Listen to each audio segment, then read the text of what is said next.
Mainit ang singaw ng jacuzzi habang magkahalong mga haplos, halik at buntong hininga ni Nori at Maximoff. Mga anak ng dalawang taong minsang itinakdang magwasak sa isa't isa. Ang kanilang mga magulang, sina Congressman Mariano at Governor Ramon, ay magkaalyansa sa politika ngunit magkaribal sa kasalanan. Mula sa gabing nilaman ng barel, tugo at pagtataksil, ipinanganak ang apoy ng kanilang kapalaran. 2 dekada ang lumipas, narito silang muli, magkaharap, magkalapit, at nakatali sa parehong kasalanan. Pirmahan mo to, o maiiwan ka sa airport. Malamig na sabi ni Maximoff. Nang buksan ni Nori ang papel, marriage certificate pala ito, with her boss.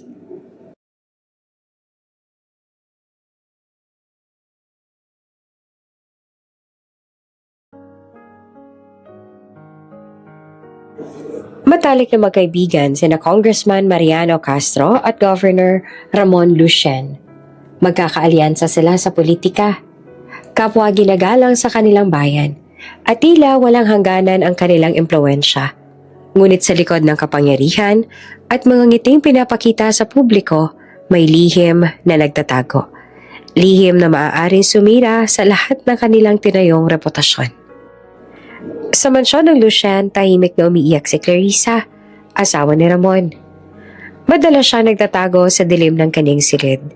Tinatakpan ng mga pasa na dulot ng kalupitan ng asawa. Ang kanyang mga mata ay pula at namumuo sa luha. Ngunit pinipilit niyang itago ang sakit sa bawat galaw. Dito siya natagpuan ni Mariano na dumaan sa mansyon para sa isang pulong sa gabi. Puno ng awa at pagkabahala, inabot niya ang kamay ni Clarissa. Kung buhay pa ang asawa ko, hindi siya matutulad mo. Magdurusa. Bulong niya. Mahina ngunit matapat. Halos nagtaka si Clarissa sa presensya ng kongresista. Ngunit sa kabila ng gulat at takot, may kaunting ginhawa sa kanyang dibdib. Samantala, sa kabilang dulo naman ng mansyon, si Eleanor, 9 taong gulang na anak ni Mariano, ay tahimik na nagmamasid. Inosente at mabait. Tila hindi niya lubos na iintindihan ang bigat ng mga pangyayari sa paligid. Nakamasid siya sa mga taong kumikilos sa gabi ng selebrasyon, sa mga nakangiting mukha na may tinatagong lihim, at sa bawat tunog na humahalo sa hangin. May kakaibang kaba ang kanyang puso. Si Maximo naman, 19 na taong gulang at anak ni Ramon, ay tahimik sa isang sulok. Masalimuot ang iniisip niya.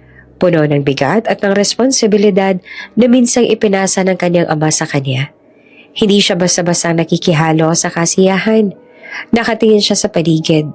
Obserbahan ang bawat kilos sa mga tao sa paligid. Ramdam niya ang tensyon. Ang hindi maipaliwanag na pag-aalangan sa bawat kite at bawat halakhak na nagmumula sa lobby. Gabi na ng ika-50 kaarawan ni Ramon at ang mansyon ay nabalot ng mga tunog ng tugtugin, halakhak ng mga bisita at mahinang hagikik ng mga nagtutulungan sa selebrasyon. Ngunit sa ilalim ng liwanag ng mga chandelier, may mga daing at sigaw na hindi narinig ng karamihan. Ang mga mata ng mga taong may lihim, may palihim na nagbabantay, at ang hangin ay may dalang kakaibang pangamba. Sa isang madilim na siwang ng pinto, napatingin si Eleanor. Halos hindi siya makagalaw sa takot at gulat. Ngunit bago siya makasigaw o makaalis, marahang dumating si Maximo at tinakpan ng kanyang bibig. Ang mga mata niya ay seryoso at puno ng pangamba. At sa isang iglap, ramdam ni Eleanor ang bigat ng sitwasyon na hindi niya maintindihan. Sa paligid, ang mga ilaw ay naglalaro sa mga kristal na mansyon. Ang mga anino ay humahalo sa mga halakhak at tinig. At sa labas, ang hangin ay umihihip ng dahan-dahan. Ngunit sa katahimikan, isang tunog ang dumampi sa hangin. Isang putok ng barel ang umalingaw-ngaw. Ang lahat sa loob ng mansyon ay napatingin. Ang oras ay parang huminto at bawat puso ay tumitigil sa sandali. Ang tanong ay nananatili sa hangin. Sino ang tinamaan ng putok na yon? Sa likod ng bawat pintuan at kisame, may lihim na naghihintay na mabunyag. At sa gabing iyon, walang makakaalam kung paano mababago ang takbo ng kanilang buhay. Malakas ang kulog ng gabing iyon.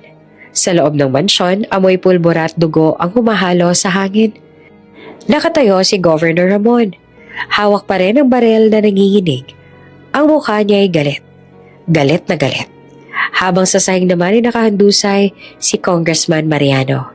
Duguan, walang malay. Sa tabi nito ay si Clarissa. Pilit inaabot ang sugatang lalaki. Ramon, mahinang sambit ni Clarissa at nanginginig. Nangingilid ang luha. Tumahimik ka, sigaw ng gobernador. Sabay itinutok muli ang barel sa kanya. Niloko mo ko? Sa harap ng mga mata ko mismo. Hindi mo naiintindihan, sigaw ni Clarissa na halos mawala ng boses. Hindi mo na ako asawa mula nung una mo akong sinaktan. Naggalit ang panga ni Ramon. Lahat ng meron ka, galing sa akin. At itong isusukli mo? Nanginginig si Clarissa, hawak ang tiyan na may tama ng bala. Sana hindi mo na lang ako minahal. Sa sandali yun na biglang pumasok si Maximo. Higal at takot. Papa, tama na. Ngunit ang makita niyang ina, halos mabura ang kulay ng kanyang mukha. Mama? Lumapit siya agad. Nanginginig ang kamay. Papa, please. Tawagin natin ang doktor. Ngunit hindi siya pinakinggan ni Ramon. Tinitigil lang nito ang anak. Mabigat ang bawat higa. Anak, tandaan mo to. Walang magtataksil kay Ramon Lucien. Kahit asawa, kahit kaibigan. Itinaas muli ni Ramon ang baril, ngunit mabilis si Maximo. Hinawakan niya ang kamay ng ama. Pilit inagaw ang sandata. Papa, tama na. Tama na po. Sa gitna ng sigawan, narinig nilang marahas na yabag sa hagdan. Ang batang si Eleanor, gising na. Umiiyak, tumatakbo papunta sa pinto ng silid. Papa! Sigaw niya. Napalingon si Ramon at sa isang iglap, tumigil ang oras. Ang baril ay muling pumutok. Napasigaw si Clarissa habang bumagsak sa sahig si Mariano. Tuluyan ang nawalan ng buhay. Kuya Max! Iyak na Eleanor. Pero bago pa siya makatakbo, hinila siya ni Maximo at tinakpan ng bibig. Huwag kang maingay. Bulong niya na halos wala sa sarili. Huwag kang magsasalita, Eleanor. Please. Sa labas, nagsimula ng sumigaw ang mga kasambahay. Gulat sila sa mga putok. Governor, may nangyari kay Madam Clarissa. Bilisan mo, sabi ni Maximo. Sabay hawak sa kamay ni Eleanor. Tumakbo sila pababa ng hagdan. Halos madapa. Ang bata umiiyak ng walang tunog, habang ang mukha ni Maximo ay punong-puno ng luha at takot. Paglabas sila sa main gate, bumuhos ang ulan. Ang mga ilaw ng sasakyan ay nagmistulang kidlat sa dilim. Binuksan ni Maximo ang pinto ng kotse. Isinakay ang bata at mabilis na pinatakbo ito palayo. Sa loob ng sasakyan, tanging tunog ng ulan at hagulhol ni Eleanor ang maririnig. Kuya Max, patay na si Papa? Mahinang tanong ng bata. Nanginginig. Hindi naman sumagot si Maximoff. Pilit niyang pinipigilan ng luhang gustong bumagsak. Tahan na, Eleanor. Ilalayo ka sa lahat ng to. Hindi mo na kailangang makita pa.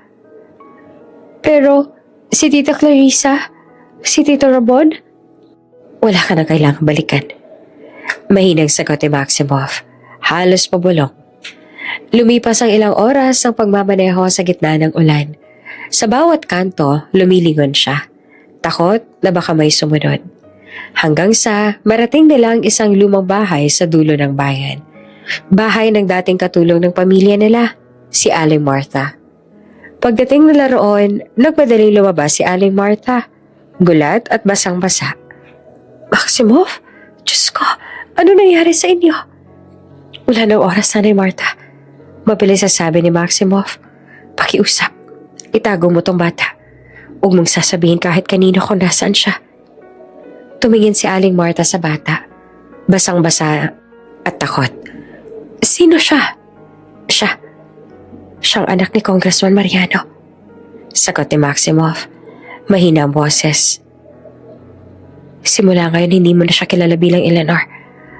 Ang pangalan niya na ay Nori. Nori? Ulit ang matanda. Ano nangyari sa kanyang ama? Napayoko si Maximoff. Walang lumabas sa sagot. Sa halip, inilagay niya sa mesa ang isang sobre. Puno ito ng pera at mga dokumento. Nay, sapat na yan para mabuhay kayo. Huwag na huwag mo siyang dadalhin kahit saan. Sabihin mo ulila siya. Galing sa Maynila. Walang magtatanong. Lumapit si Nori. Yakap ang maliit niyang bag. Kuya Max, hindi ako sasama kung aalis ka. Dito ka lang, please. Lumuhod si Maximoff. Hinawakan ang maliit na mukha ng bata. Hindi pwede, Nori. Delikado. Kapag magkasama tayo, hahanapin tayo ni Papa. Pero natatakot ako. Bulong ni Nori na umiiyak.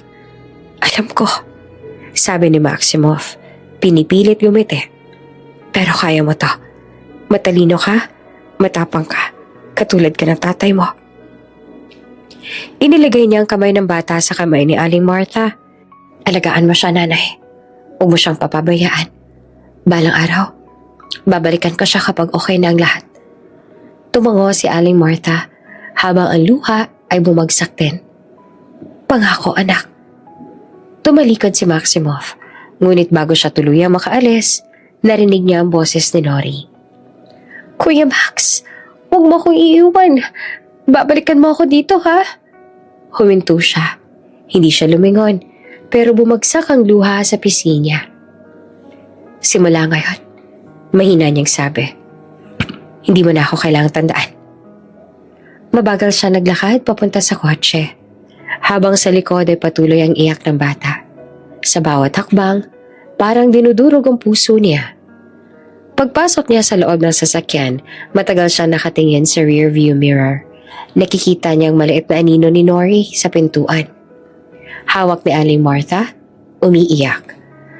Pumikit siya sandali, pilit tinitigilan ang paghinga. Kaya mo bang kalimutan ako, Eleanor? Pabulong niya, halos hindi marinig. Pag-andar ng kotse, tuluyan ang nilamon ng dilim ang kalsada. Sa likod ng ulan, naiwan ng isang bata at ang simula ng lihim na dudugtong sa kanilang dugo magpakailanman. 22 taon na ang nakaraan mula ng gabing nilamon ng putok at sigaw ang lumang mansyon ng mga Ramon. Ang dating batang umiiyak sa ulan ngayon ay isa ng babaeng puno ng tapang at lihim. Si Nori Santos. 26 na taong gulang. Maganda, matalino at matatag. Sa harap ng salamin, inayos niya ang suot na blazer at bahagyang pinisilang kwentas na luma ngunit mahalaga. Sa loob ng maliit na pendant, naroon pa rin ang lumang litrato ng kaniyang ama. Papa, mahina niyang bulong.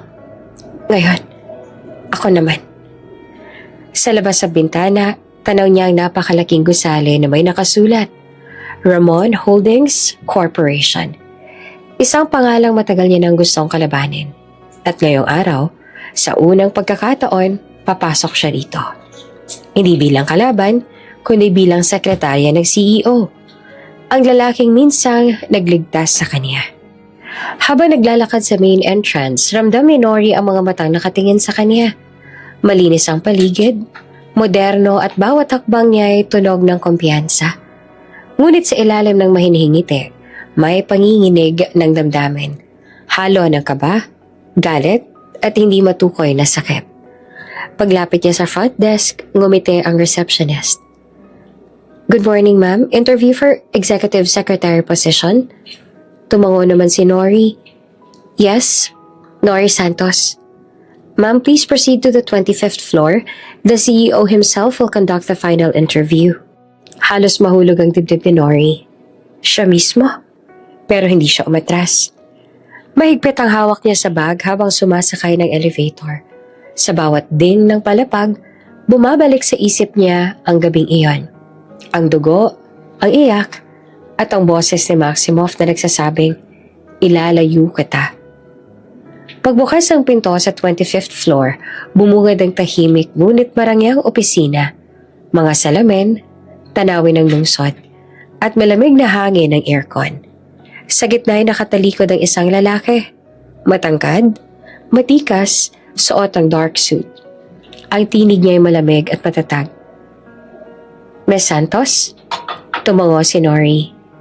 Yes, sir. Dahan-dahan itong lumingon. Si Maximoff Lucien, ang dati niyang Kuya Max. Ngayon ibang-iba na. Matipuno, seryoso, at malamig ang mga mata. Wala ni bakas ang batang lalaking minsang humagulgol sa ulan. Please have a seat. Malamig niyang sabi. Habang tinitingnan ng mga dokumento, tahimik si Nori. Pero sa loob niya, kumakabog ang puso. Ito na nga ba yun? Maraming aplikante ang gusto ng posisyon na to, sabi ni Maximoff. Pero nakita ko sa record mo, you're top of your class. Multilingual. May karanasan sa administrative work. Bakit naman gusto mo maging sekretarya? Tumingin siya ng diretso sa mga mata ng lalaki. Dahil gusto ko matutunan kung paano magpatakbo ng isang imperyo. Sagot niya na kalmado, pero may bahid ng determinasyon. Bahagyang kumunot ang noo ni Maximoff. Imperyo? Hindi lang negosyo, sabi ni Nori, kundi kung paano kontrolin ang mga tao sa paligid mo. Tahimik. Sandaling nagtagpo ang mga mata nila. At isang kislap, parang bumalik ang 2 dekada. Ang batang umiiyak sa ulan. At ang lalaking iniwan ng lahat para iligtas siya. Ngunit agad din itong binali ni Maximoff. Interesting, sabi niya. You speak like someone who knows what power feels like. Maybe I do. Mahinang sagot naman ni Nori. Matagal siyang tinitigan ni Maximoff. May kung anong pamilyar sa mukha ng babae. Pero hindi niya mawari. Miss Santos, wika niya sa bandang huli. Ikaw ang bagong sekretarya ko. Start tomorrow. Tumayo si Nori. Mahinhing ngumiti. Thank you, sir. Paglabas niya ng opisina, halos hindi niya maramdaman ang kanyang mga paa. Nasa elevator na siya nang bumuga ng malalim na hininga. 20 taon, Kuya Max. Bulong niya sa sarili. Hindi mo na ako kilala. Pero ako, hindi kailanman nakalimot. Kinabukasan, maagang dumating si Nori. Tahimik niyang inayos ang mesa. Sinure ang mga dokumento. Tinimplahan ng kape ang kanyang bagong amo. Pagdating ni Maximoff, tahimik lang siya sa gilid. Pero hindi niya maiwasang mapansin ang bawat kilos ng lalaki. Ang paraan ng paghawak sa ballpen, ang mabigat ngunit desyente niyang tindig. Miss Santos, tawag ni Maximoff. Yes, sir. May ipapadala kang file sa legal department. At isa pa ayusin mo ang schedule ko with Governor Lucero. He wants a lunch meeting. Noted, sir. Habang naglalakad siya papalabas ng silid, napansin ni Maximoff ang kwenta sa leeg ni Nori. Nice pendant, sabi niya bigla. Napatigil naman si Nori. Thank you, sir. Luma na po ito. Family heirloom? Something like that. Mahina niyang sagot. Ngumiti si Maximoff ng tipid at formal. Take care of that. Hindi lahat ng lumang bagay ay dapat kalimutan. Sa sandaling iyon ay parang nabura ang lahat ng ingay sa paligid. Tumama ang tingin ni Nori sa mga mata ni Maximoff at doon, sa likod ng malamig na anyo, parang may bahid ng lalaking minsan niyang tinawag na Kuya Max. Ngumiti siya, may halong pait at pagtatago. Handa ka na bang makilala muli ako, Kuya Max? Bulong niya nang makalabas na siya sa pinto. Sa labas, ngumiti siya sa sariling refleksyon sa salamin. 20 taon ng pananahimik. Ngayon, sisimulan niya na ang pagbabalik. Tahimik ang buong palapag ng opisina nang pumasok si Nori kinabukasan. Ang tunog lamang ng kanyang takong sa marmol ang naririnig. Hawak niya ang folder ng mga bagong kontrata. Ngunit ang tibok ng kanyang puso, malakas, hindi mapigilan. Alam niyang darating ang sandaling ito. Pagbukas niya ng pinto sa opisina ni Maximoff, agad siyang sinalubong ng malamig na boses. Close the door. Ang hindi alam ni Nori, nagpaimbestiga na rin pala si Maximoff. Sumunod siya. Maingat na isinara ang pinto. Nakatalikod si Maximoff, nakatingin sa tanawin ng syudad mula sa salaming bentana. Ang sikat ng araw ay bumabagsak sa balikat niyang matigas at puno ng tensyon. Tahimik ang pagitan nila hanggang sa muling magsalita si Maximoff. Mababa at may bigat. Hindi ba't niligtas sa kita noon? Dahan-dahan siyang lumingon at sa unang pagkakataon, hindi na malamig ang mata niya kundi puno ng galit at pagkalito. Inilayo na kita para mabuhay ka. Bakit mo ba gustong harapin ang kamatayan mo? Humakbang si Nori palapit. Hindi siya natakot. Sa halip, may kakaibang tapang sa bawat salita. Matagal ko nang pinili ang buhay na to. Ang pagbabalik ko rito, hindi para mamatay. Tumingin siya ng diretso sa mga mata ng lalaki, kundi para tapusin ang lahat ng dapat tapusin. Napakunot ang noon ni Maximoff. Tigilan mo na kung ano man ang pinaplano mo, Nori. Hindi mo alam kung anong klaseng tao ang hinaharap mo. Ngumiti siya na mapait. Hindi na akong batang pasteta si Eleanor na kilala mo noon. Tumigil naman si Maximoff sa paghinga. Bahagyang lumaki ang mga mata. Eleanor? Ang pangalan ay tila bumalik mula sa nakaraan. Isang tinig ng batang umiiyak sa dilim.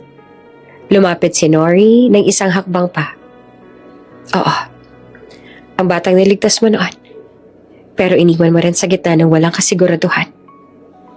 Umigting ang panga ni Maximoff. Ginawa ko yun para maligtas ka. Maligtas?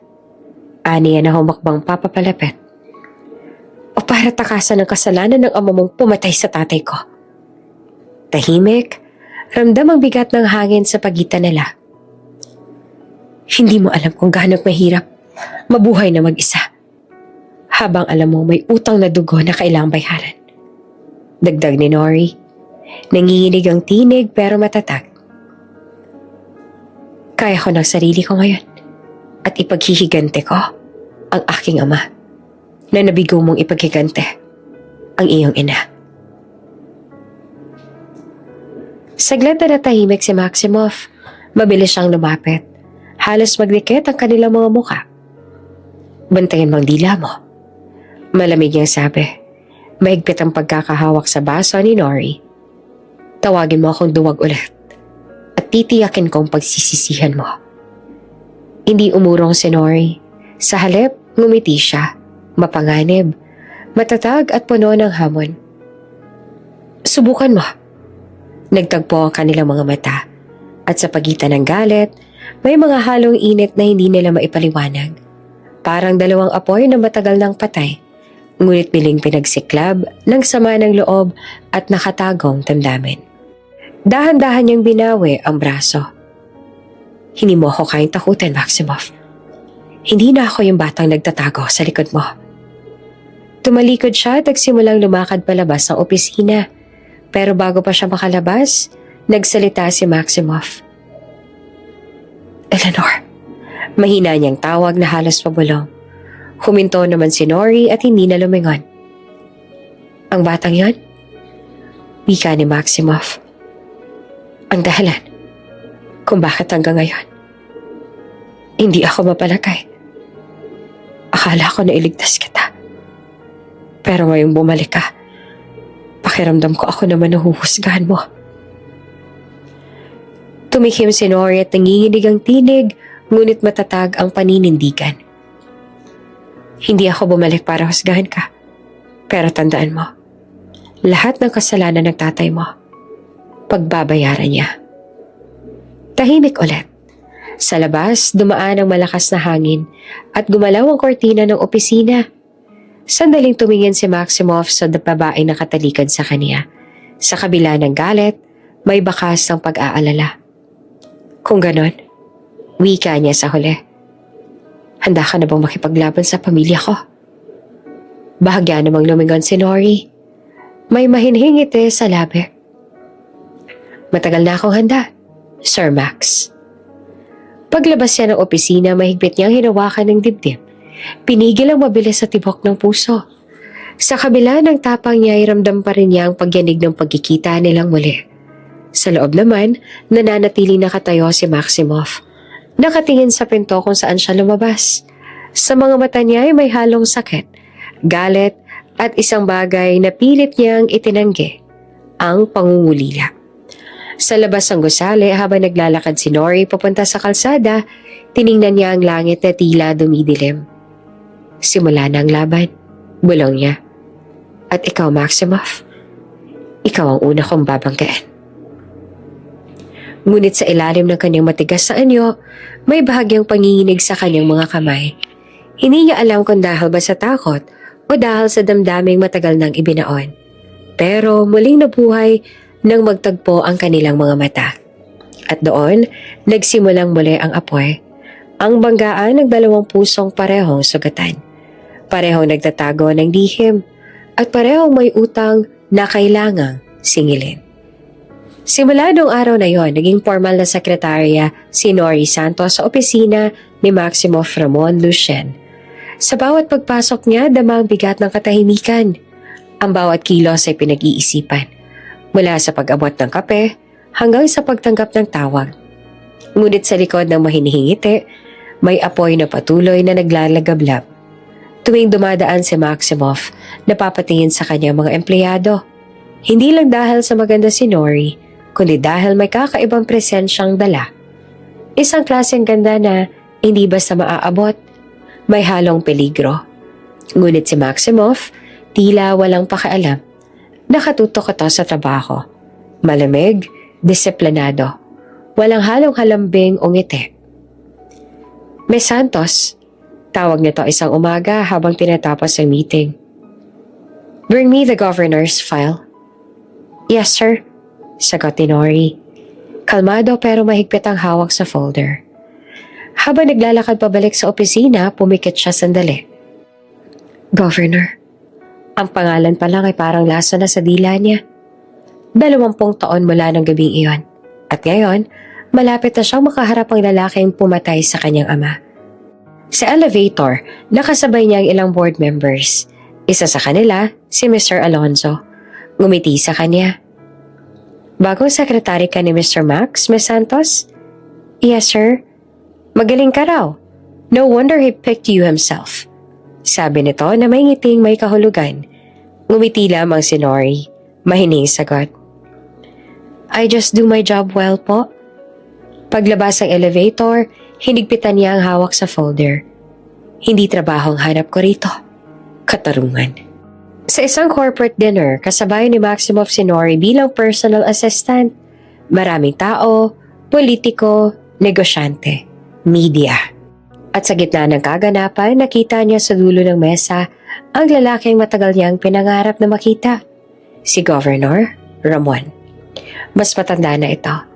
Ngunit hindi na bago ang tikas ng mukha. Suot ang mamahaling barong. Ngiti sa mga panauhin. Ngunit sa likod ng ngiting iyon, naroon pa rin ang halimaw. Nanlamig si Nori. Parang tumigil ang mundo. Miss Santos, tawag ni Maximoff. Dalhin mo tong dokumento sa mesa ng gobernador. Hindi siya makagalaw agad, pero napilitan. Lumapit siya ng dahan-dahan. Parang may tinatagong bagyo sa dibdib. Good evening, Governor. Magalang yung bate. Lumingon si Ramon. Tumingin sa kanya ng matagal. Sabi nito na bahagyang nakangiti. Bagong mukha ka. Sekretarya ka ba ni Max? Yes, Governor. Sagot ni Nori na pilit ang ngiti. Maganda kang bata ka. Marunong pumili si Max. Sabi nito sabay tawa. Gusto niyang batuhin ng alak ang mukha nito, pero pinigilan niya ang sarili. Sa halip, yumuko siya ng bahagya. Salamat po. Pag-alis niya sa mesa, ramdam niya ang tingin ng gobernador sa kanya. Mata ng isang lalaking walang konsensya. Hindi mo na ako kilala, Ramon. Bulong niya sa sarili. Pero ako, hindi kailanman nakalimot. Pagbalik niya sa opisina kinabukasan, abala si Maximoff sa pagtanggap ng tawag. Nori, Sabi niya matapos ibaba ang telepono. The governor wants to meet you again. Gusto ka raw niya maging liaison sa foundation project? Napatigil si Nori. Foundation project. Ang proyekto kung saan dumadalo yung pera ng mga illegal na negosyo ni Ramon. Isang pagkakataon. Kung yun ang gusto niya, sir, sagot niya. Tatanggapin ko. Sigurado ka? Tanong ni Maximoff na tila may pag-aalinlangan. Bakit, sir? Natatakot ka bang hindi ko kayanin? Hindi. Natatakot akong baka magulo lang ang buhay mo. Ngumiti si Nori. Matagal na pong magulo. Sanay na ako. Sa unang araw ng proyekto, sinundo siya ng driver ni Ramon. Habang nasa sasakyan, tiningnan niya ang paligid. Mga guard, mamahaling kotse, mataas sa pader. Pagpasok sa bahay ni Ramon, agad niyang naramdaman ang lamig ng lugar. Lahat ay kontrolado, lahat ay takot. Governor, bati niya na dumating ito. Nori, sabi ni Ramon na ngumiti. You remind me of someone I knew a long time ago. Pero hindi ko maalala kung sino. Ngumiti siya at pilit. Marami na pong nagbabago sa panahon. Sabi ni Ramon. Nakatitig pa rin sa kanya. May mga mata kang pamilyar. Ngumisi siya ng bahagya. Siguro po dahil pareho tayo marunong magtago ng lihim. Tumawa pa ang gobernador. Gusto kita. Marunong kang sumabay. Habang naglalakad ito palayo, tumingin si Nori sa paligid. Sa dingding, nakasabit ang lumang letrato. Si Ramon, si Clarissa, at ang batang si Maximoff. Hindi niya napigilang mapaluhan ng bahagya. Ito ang pamilya na sumira sa amin. Ngunit pinunasan niya agad ang luha. Hindi siya narito para umiyak. Narito siya para tapusin kung ano sinimulan ng gabi ng putok ng barel. Pagbalik niya sa opisina kanagabihan, nadata niya si Maximoff na naghihintay. Galing ka sa bahay ng gobernador? Sabi nito na malamig. Bakit ang tagal mo? Tinanong niya ako tungkol sa project. Wala naman pong kakaiba. Sigurado ka? Tingnan niya ito ng diretsyo. Hindi na ako bata para turuan mo ako anong delikado, sir. Hindi yan ang punto ko. Sagot naman ni Maximoff. Ayoko lang na maulit ang nangyari noon. Ngumiti si Nori pero malamig. Noon ako yung niligtas mo. Ngayon, ako nang gagante. Tumayo si Maximoff at lumapit sa kanya. Hindi mo alam ang pinapasok mo. Alam ko, sir. At kaya ko. Magkalapit na halos ang kanilang mukha. Sa pagitan nila, naroon ang tensyon. Galit, takot, at damdaming matagal ng pilit tinatago. Sekretaryo mo ako, sir. Mahinang sabi ni Nori. Pero sa totoo lang, ako ang multo ng nakaraan mo. Tumalikod siya at iniwan ang lalaking tila hindi makagalaw. At sa paglabas niya sa opisina, tuluyan nang bumigat ang hangin. Sa bulwagan ng kumpanya ni Ramon, unti-unting bumabalik ang mga tingin ng mga lalaking natatangay sa kanyang ganda. Ngunit isa ang pakay niya, ang lalaking minsang bumasag ng kanyang pagkabata.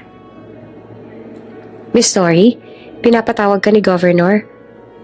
Wika ng guard na tila imiwas ang tingin sa kanya.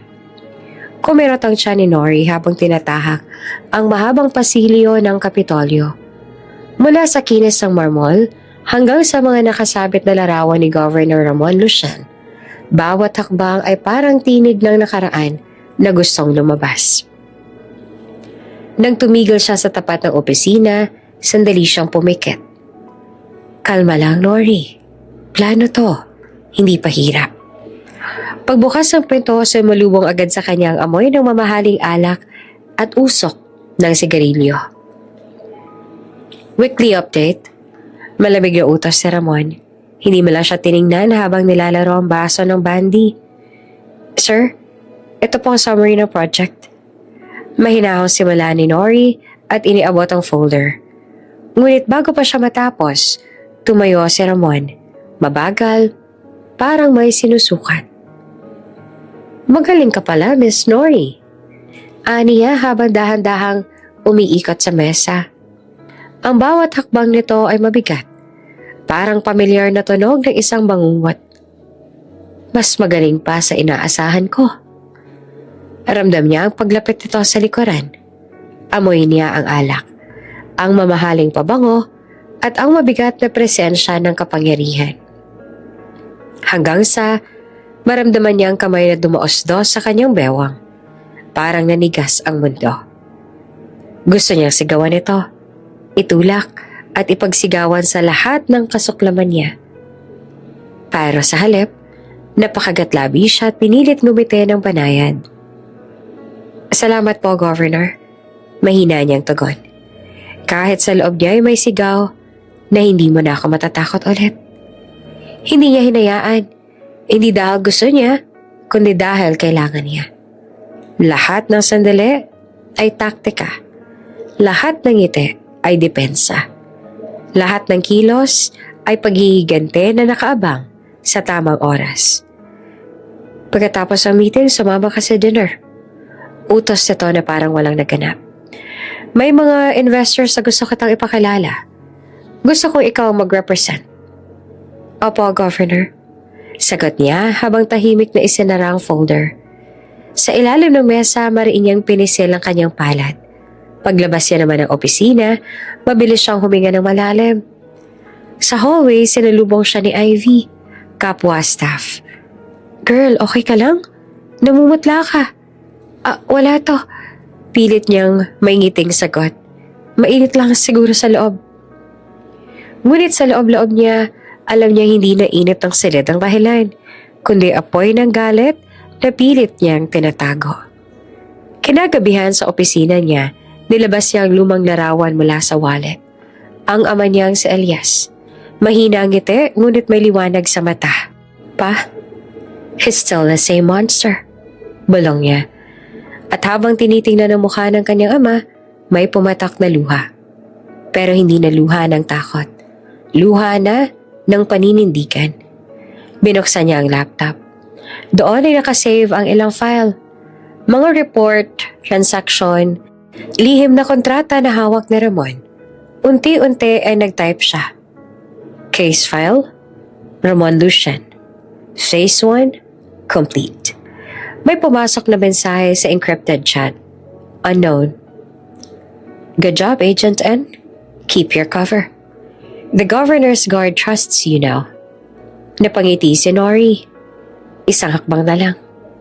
Kaunti na lang pa. Kinabukasan pumasok siyang muli sa Kapitolyo. Tahimik, formal, walang bakas ang takot. Nadata niya si Ramon na nakatingin sa bintana. Hawak ang tabako. Magaling ang presentation mo kagabi. The investors liked you. Salamat po, Governor. Sagot niya. Lumapit ito at muling sinukat ang mukha niya. May asawa ka na ba, Miss Nori? Ngumiti siya na mahina, ngunit may dobleng kahulugan. Wala po, Governor. Hindi pa po ako nakakatagpo ng lalaking karapat-dapat. Sandali naman itong natuwa. Ang taas naman ang standard mo. Hindi po mataas. Marami lang po ako natutunan sa mga lalaking mapang-abuso. Tumigil naman si Ramon. Tila sandali itong nainis siya, pero bago pa man magsalita, kumatok ang secretary. Gov, andito na po yung reporters para sa press briefing. Ngumiti naman si Nori. Duty call, sir. At sa paglabas niya ng opisina, ramdam niya ang titig ni Ramon sa kanyang likod. Isang titig ng taong hindi alam na siya mismo ang hinahabol ng sarili niyang kasalanan. Pag uwi ni Nori, humarap siya sa salamin. Tiningnan ang sarili. Ang babaeng minsang biktima, ngayon nagiging sibat ng hustisya. Hinaplos niya ang peklat sa braso. Alaala ng madilim na nakaraan. Hindi ako si Clarissa. Bulong niya. Ako, si Eleanor Mariano. At babagsak ka, Ramon Lucian. Habang ang gabi lumalalim, nakatanaw siya sa ilaw ng Kapitolyo. Sa bawat patak ng ulan sa salamin, parang naririnig niya ang boses ng kanyang ama. Anak, huwag mo hahayaan na ang takot ang magdikta ng iyong buhay. Ngayon, hindi na siya ang batang umiiyak sa dilim. Siya na ang anino na babalot sa halimaw. At sa huli, siya rin ang magpapailaw sa katotohanan. Bumukas ang pinto. Malakas, galit, parang hangin na may dalang bagyo. "Hands off my secretary, Dad!" Si Maximoff ay habol ang hininga. Nanlilisik ang mga mata habang nakatayo sa bungad ng opisina. Napalingon naman si Nori. Sandali siyang napatigil. Parang natulala sa biglang tagpo. Ang huling taong inaasahan niya magtanggol sa kanya. Ang anak ng halimaw. "Maximoff!" Mahina niyang sambit. Pero pinutol siya ng malamig na tinig. "Get out, Nori!" Utos si Maximoff. Hindi mo lang siya tinignan. "Leave me and my dad alone." Parang may nakadagan sa dibdib niya. Gusto niyang manatili. Gusto niyang makita kung ano mangyayari. Pero alam niyang mas ligtas kung lalabas siya. Tahimik siyang naglakad papunta sa pinto. Pero bago tuluyang lumabas, narinig niya ang tinig na Ramon na malamig, mapanuksong boses ng isang hari sa sarili niyang kaharian. "Why so emotional, my son?" Ani Ramon sabay higop ng brandy. "She is just your secretary. Whoever my company pays belongs to me." Napatigil si Nori sa labas ng pinto. Sa pagitan ng makapal na kahoy, dinig niya ang bawat salita, bawat lason. Mabigat ang boses ni Maximoff na sumagot. "Then let her belong to me." Tahimik sandali. Pagkatapos, malamig at matalim. "She's my new favorite toy." Sa labas ay napapikit naman si Nori. Alam niyang palabas iyon. Isang pagtatakip. Pero ang sakit ng mga salitang yon ay parang talim pa rin na dumaan sa kanyang puso. Tahimik si Ramon. Sandaling katahimikan bago itong umisi. "That's my boy," wika nito. "You truly are my son." At doon sa mismong sandaling iyon, nagsimula ang bagong kasinungalingan ni Maximoff. Ang pag-aaring ginawa niya hindi para sa pagnanasa, kundi para sa pagprotekta. Kinagabihan, nasa rooftop ng Kapitolyo si Maximoff. Hawak ang isang sigarilyo na hindi naman sinisindihan. Dumating si Nori, dala ang isang folder. "Ito po yung mga dokumentong pinapirmahan ni Governor. Ilapag mo na lang dyan." Malamig yung tugon. Pero nang makita niyang hindi umaalis si Nori, napatingin siya. "Thank you," mahinang sabi ng babae. "Kanina kung hindi ka dumating." "Don't thank me," putol niya. "Hindi ko ginawa yun para sa'yo." Ngunit halata sa titig niya ang kabaligtaran. Ang tibok ng dibdib na pilit niyang pinipigilan. Ang tensyon na parang alon na gustong sumabog pero kailangan niyang itago.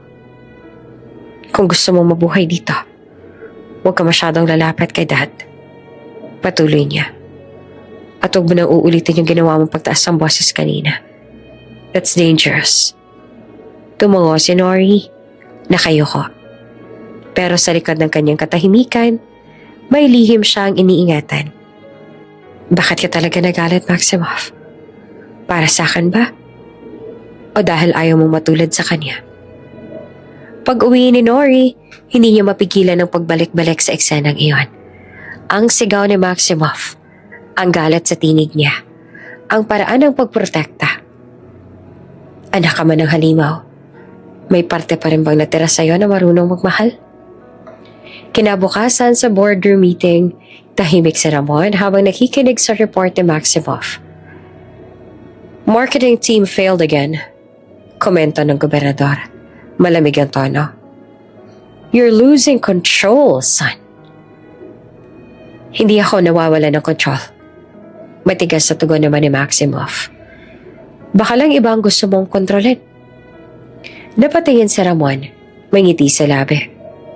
"Careful, Max. Baka nakakalimutan mong ako pa rin ang may hawak ng lahat dito." "Hindi mahawak ang lahat." Mahinahon sagot ng binata. "Lalo na ako." Sandali sila nagkatitigan. Dalawang leon sa iisang kulungan. Ang isa gutom sa kapangyarihan. Ang isa gutom sa katotohanan. Ngunit bago pa lalong lumalim ang tensyon, pumasok si Nori dala ang kape. Tahimik niyang inilapag iyon sa mesa at sa paglapit niya, nagtagpo ang tingin nila ni Maximoff. Sandali lang, isang segundo marahil, pero sapat para maramdaman niya ang hindi maipaliwanag na koneksyon. Takot, galit at awa na magkahalong nakapaloob sa iisang sulyap. Miss Nori, wika ni Ramon na may bahid ang panunuya. Siguraduhin mong masarap yan. Alam mo namang ayoko na mapait. Ngumiti siya na magalang. Huwag po kayo mag-alala, Governor. Marunong akong timplahin ng pait. Napangisi si Maximoff. Bahagyang napayuko. Paglabas si Nori sa silid, halos sabay silang huminga ng malalim. Ang ama sa inis, ang anak sa pagod. Kinagabihan mag-isa si Maximoff sa loob ng sasakyan. Nakaparada sa tapat ng bahay ni Nori. Hindi niya alam kung bakit siya naroon. Siguro dahil gusto niyang siguraduhin ligtas siya. O baka gusto na niya makita kung paano mamuhay ang isang taong kayang ngumiti kahit nasa loob ay impyerno. Mula sa loob ng bahay, tanaw niya si Nori habang tinutulungan ang matandang kapitbahay na magbuhat ng groceries. Simpleng eksena lang pero may bigat. Doon niya napagtanto, hindi niya kailangang sabihin kay Nori kung ano siya. Pero sa unang pagkakataon, gusto niyang maging ibang tao para sa kanya. At habang ang gabi lumalalim, tumingin siya sa refleksyon ng salamin. Then let her belong to me. Paulit-ulit na umuugong iyon sa isip niya. Ngunit ngayong naririnig niya ulit iyon, alam niyang hindi iyon kasinungalingan lang. Dahil sa likod ng pag-aari, may halong takot na mawala. At sa unang pagkakataon sa buhay ni Maximoff Lucien, ang anak ng halimaw, natutong maramdaman kung anong ibig sabihin ng pagprotekta at hindi pag-angkin. Kinaumagahan sa mahabang pasilyo ng Kapitolyo, nakayuko si Nori habang bitbit ang dokumentong ipinapirma ni Governor. Tahimik ang paligid. Tanging mga yabag lang niya ang maririnig. Mabagal, mabigat. Parang bawat hakbang ay tinatadtad ng alaala ng kahapon. Miss Santos, malamig na boses ni Maximoff mula sa likuran. Napalingon siya at agad na kinabahan. Nakatayo ito. Nakasombrero, seryosong mukha. Bago pa siya makapagsalita, hinila siya nito sa braso. Mahigpit, marahas. Halos mabitawan niya ang mga papel. Sir, masakit. Hindi siya pinakinggan ni Maximoff. Sa halip, pinuksan nito ang pinto ng opisina at halos itulak siya papasok. Pagkasara ng pinto, tumama ang katahimikan. Are you willing to sell your dignity just to get your justice? Malakas sa sigaw ni Maximoff. Halos nakadikit na sa mukha niya. Napatitig naman si Nori. Ang mga mata nito ay galit, pero may halong takot. Answer me! Sigaw ulit ni Maximoff. Huminga siya ng malalim. Oo. Mahinahon pero matatag. Kahit ang kabayaran ay pagkatao ko, mabigyan lang ng hustisya ang aking ama at ang iyong ina. Napakapit si Maximoff sa mesa. Don't talk about my mother. Bakit? Tugon ni Nori. Dahil alam mong pareho tayong biktima ng halimaw na tinatawag mong ama. Sandaling katahimikan. Parang sumabog ang hangin sa pagitan nila. Dahan-dahan lumapit si Maximoff. Hinawakan niya ang baba ni Nori. Pinilit itaas ang mukha. Talaga? Mahinang sabi niya na halos bulong. Gagawin mo ang lahat-lahat. Napatitig si Nori sa kanya. Kung iyon lang ang paraan para tapusin tong impyerno, oo. Lalong lumapit si Maximoff. Ang init ng hininga niya, ramdam ni Nori sa pisngi. Sandali lang, pero tila tumigil ang oras. Ang titig nito, hindi nagalit. Isang uri ng paghihirap na pilit niyang tinatago. Hanggang sa makita niyang luha sa gilid ng mata ng lalaki. Doon na siya napatahimik. At doon na huminto si Maximoff. Binitiwan niya si Nori. Umiwas ang tingin. Go home. Malamig ang sabi habang iniwas ang mukha. Next time, dress properly. Napatulala si Nori. Hindi niya alam kung iiyak ba o tatawa sa sakit ng insulto.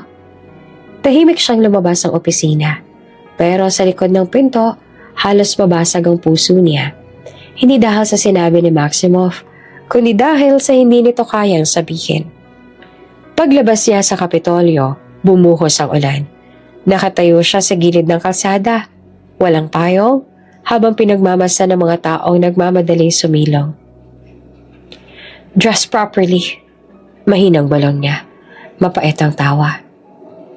Hindi mo alam. Maximoff, naisip niya. Ang damit ay nababasa. Pero ang didnada na ninakaw sa akin noon, hindi yun. Yun ang hindi natutuyo. Sa loob ng opisina, nakatayo pa rin si Maximoff. Walang imik. Tinignan ang sariling refleksyon sa salamin. Basang-basa noo sa pawis. Bumagsak ang kamao niya sa mesa. Damn it! Hindi niya alam kung galit pa siya kay Nori o sa sarili. Galit siya dahil ginising nito ang bahagi ng pagkatao niyang matagal nang natutulog. At higit sa lahat, galit siya dahil alam niyang tama ito. Siya man, biktima rin ng ama. Ng kasalanan. Ng pangalan na kailanman ay hindi niya pinili. Kinagabihan nagkita silang muli. Hindi sinasadya. Sa lumang cafe malapit sa simbahan, nakaupo si Nori. Basang-basa, walang payong. Humigop ng mainit na kape. Pumasok si Maximoff, basa rin sa ulan. Nagtagpo ang tingin nila. May paraan para makuha mong hustisya na gusto mo, sabi ni Maximoff habang umuupo sa harap niya. Anong kapalit? Tanong ni Nori na malamig. Tiwala. Napangiti siya na mapait. Tiwala? Sa anak ng lalaking pumatay sa aking ama? Tumitig si Maximoff ng diretso at walang takot. Kung kaya mong ibenta ang digdadan mo, kaya mo rin subukang maniwala sa isang taong ayaw mo. Tahimik si Nori. Matagal bago siya sumagot. Kung totoo yung sinasabi mo, bulong niya, simulan mong patunayan na hindi ka kagaya niya. Pag-uwi ni Nori, dahan-dahan niyang binuksan ang lumang kahon sa ilalim ng kama. Naroon pa rin ang lumang litrato. Si Congressman Mariano Castro. Ang ama niyang nakangiti kasama si Governor Ramon Lucien at isang batang Maximoff na may hawak na lobo. Ang bata noon, inosente pa, bulong niya. Pero ngayon, anak na ng halimaw. Hinatak niya ang kortina at sa labas ay kumikidlat. Ngunit sa puso niya, may kakaibang pakiramdam. Hindi lang galit kundi pagkalito. Bakit sa kabila ng lahat, hindi niya magawang kamuhian si Maximoff ng buo? Sa kabilang dulo ng syudad, nakatayo naman si Maximoff sa labas ng bahay ni Nori. Tahimik, nakasandal sa poste. Basang-basa ng ulan. Hawak niya ang cellphone. Binabasa ang mensaheng hindi niya ma-send. Hindi ko kayang saktan ka. Kahit kailangan. Ngunit tinanggal niya ito. Binura bago pa mapindot ang send. Tumingin siya sa bintana ni Nori. May liwanag sa loob. Anino ng babaeng patuloy lumalaban. At sa gabing iyon, sa gitna ng ulan at galit, pareho nilang hindi alam. Nasa likod ng puot at paghihiganti, may isang uri ng koneksyon na hindi na kayang itago ng alinmang kasinungalingan. Tahimik ang gabi. Sa tuktok ng condominium ni Maximoff, tanging tunog ng ulan at salamin at mahina niyang paghinga ang maririnig. Nakaupo siya sa harap ng bar. Hawak ang isang basong whiskey, pero hindi niya talaga iniinom. Pinagmamasan lang niya ang amber na likido. Tila hinahanap ang sagot sa bawat patak nito. Hindi niya maalis sa isip si Nori. Ang bawat titig ng mga mata nito, matalim pero may lambing. Ang bawat galaw, puno ng tapang at sakit. At higit sa lahat, ang bawat luha. Bawat patak ng ulan ay parang luha ni Nori sa opisina kanina. At sa tuwing ipipikit niya ang mga mata, hindi si Nori ang nakikita niya, kundi ang batang Eleanor na minsan niyang iniligtas. Kuya Max, patay na si Papa. Ang tinig ng batang yon ay malinaw pa rin sa isip niya. Kahit 2 dekada na ang lumipas. Tumayo siya, lumapit sa bintana. Pinanood ang mga ilaw ng syudad. Ang mga gusali ay parang mga espada ng liwanag na bumabaon sa kadiliman. Oops! May break muna. Gusto mo bang ma-shoutout dito sa channel ni Ate Jane? Mag-comment lang ng lesson you learned from the latest story uploaded. Dahil pipili kami ng isang best comment of the day para i-shoutout sa susunod na upload. Kaya huwag kalimutang mag-iwan ng lesson you learned after you watch this video. Maraming salamat! Shoutout nga pala kina Gerardo Moreno from San Fernando, La Union, Melanie Lariosa from Jeddah, at Jasmine Reynolds. Sa ating mga taga-subaybay, paki-comment naman po sa baba kung taga saan kayo para alam ko kung hanggang saan umaabot ang mga kwento ni Ate Jane at para ma-shoutout ko kayo sa mga susunod pa nating mga kwento. Maraming salamat sa pakikinig.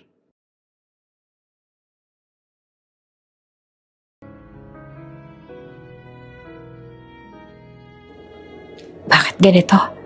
Tanong niya sa sarili. Bakit sa tuwing titingnan ko si Nori, parang may multo ng nakaraan? Bumalik sa isip niya ang eksena kanina. Ang tapang ni Nori, ang galit, at ang bigat ng mga salitang binitiwan nito. Hindi mo pwedeng protektahan ang halimaw.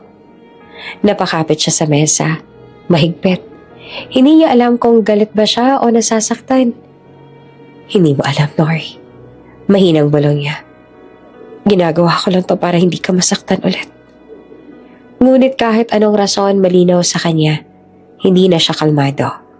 Kailanman, hindi siya nag-alala sa kahit sinong babae. Pero sa pagkakataong ito, iba. Lumapit siya sa shelf at binuksan ang maliit na kahon. Sa loob naroon pa rin ang lumang litrato. Isang batang babae, may ngiti at pilas na laso sa buhok. Eleanor? Tawag niya sa larawan. Sa kabilang dako, si Nori naman ay nasa loob ng maliit niyang apartment. Nakaupo siya sa harap ng salamin. Tinanggal ang hikaw, binura ang lipstick. Pero hindi niya mabura ang bigat sa dibdib. Ang mga salitang, "Go home, next time dress properly." Paulit-ulit yon sa isip niya. Hindi dahil nasaktan siya sa pangungusap, kundi dahil may ramdam niyang may halong pag-aalala sa likod ng malamig na tinig ni Maximoff. Anong iniisip mo, Nori? Tanong niya sa sariling refleksyon. Malito, diba? Pero bakit kasi sa tuwing tinitignan mo siya, hindi mo kayang magalit ng buo? Bumuntong hininga siya, sabay lumapit sa bintana. Sa labas ay umuulan. Papa, alam kong hindi mo ako gusto sa ganitong mundo. Bulong niya. Pero kailangan kong tapusin to. Tinignan niya ang cellphone. Isang unread message mula kay Governor Ramon. Dinner meeting tomorrow, 8 p.m. I want you there, Miss Nori. Napatigil siya at napakapit sa telepono. Simula na. Mahina niyang sabi. Simula na ng tunay na laro. Kinabukasan ng gabi dumating si Nori sa isang mamahaling restaurant kung saan naka-reserve ang private dining room ni Governor Ramon. Nakasuot siya ng simpleng itim na dress, hindi labis, hindi rin kulang. Sapat para makuha ang atensyon ng isang lalaking sanay sa kapangyarihan. Miss Nori? Bati ni Ramon. Nakangiti habang humihigop ng wine. Napakaganda mo ngayong gabi. Ngumiti siya peke pero magalang. Thank you, Governor. Umupo siya at sa ilalim ng mesa, pinisil ang kamay na nanginginig. Hindi dahil sa takot, kundi sa galit na pinipigilan. Tell me, wika ni Ramon, why does my son care so much about you?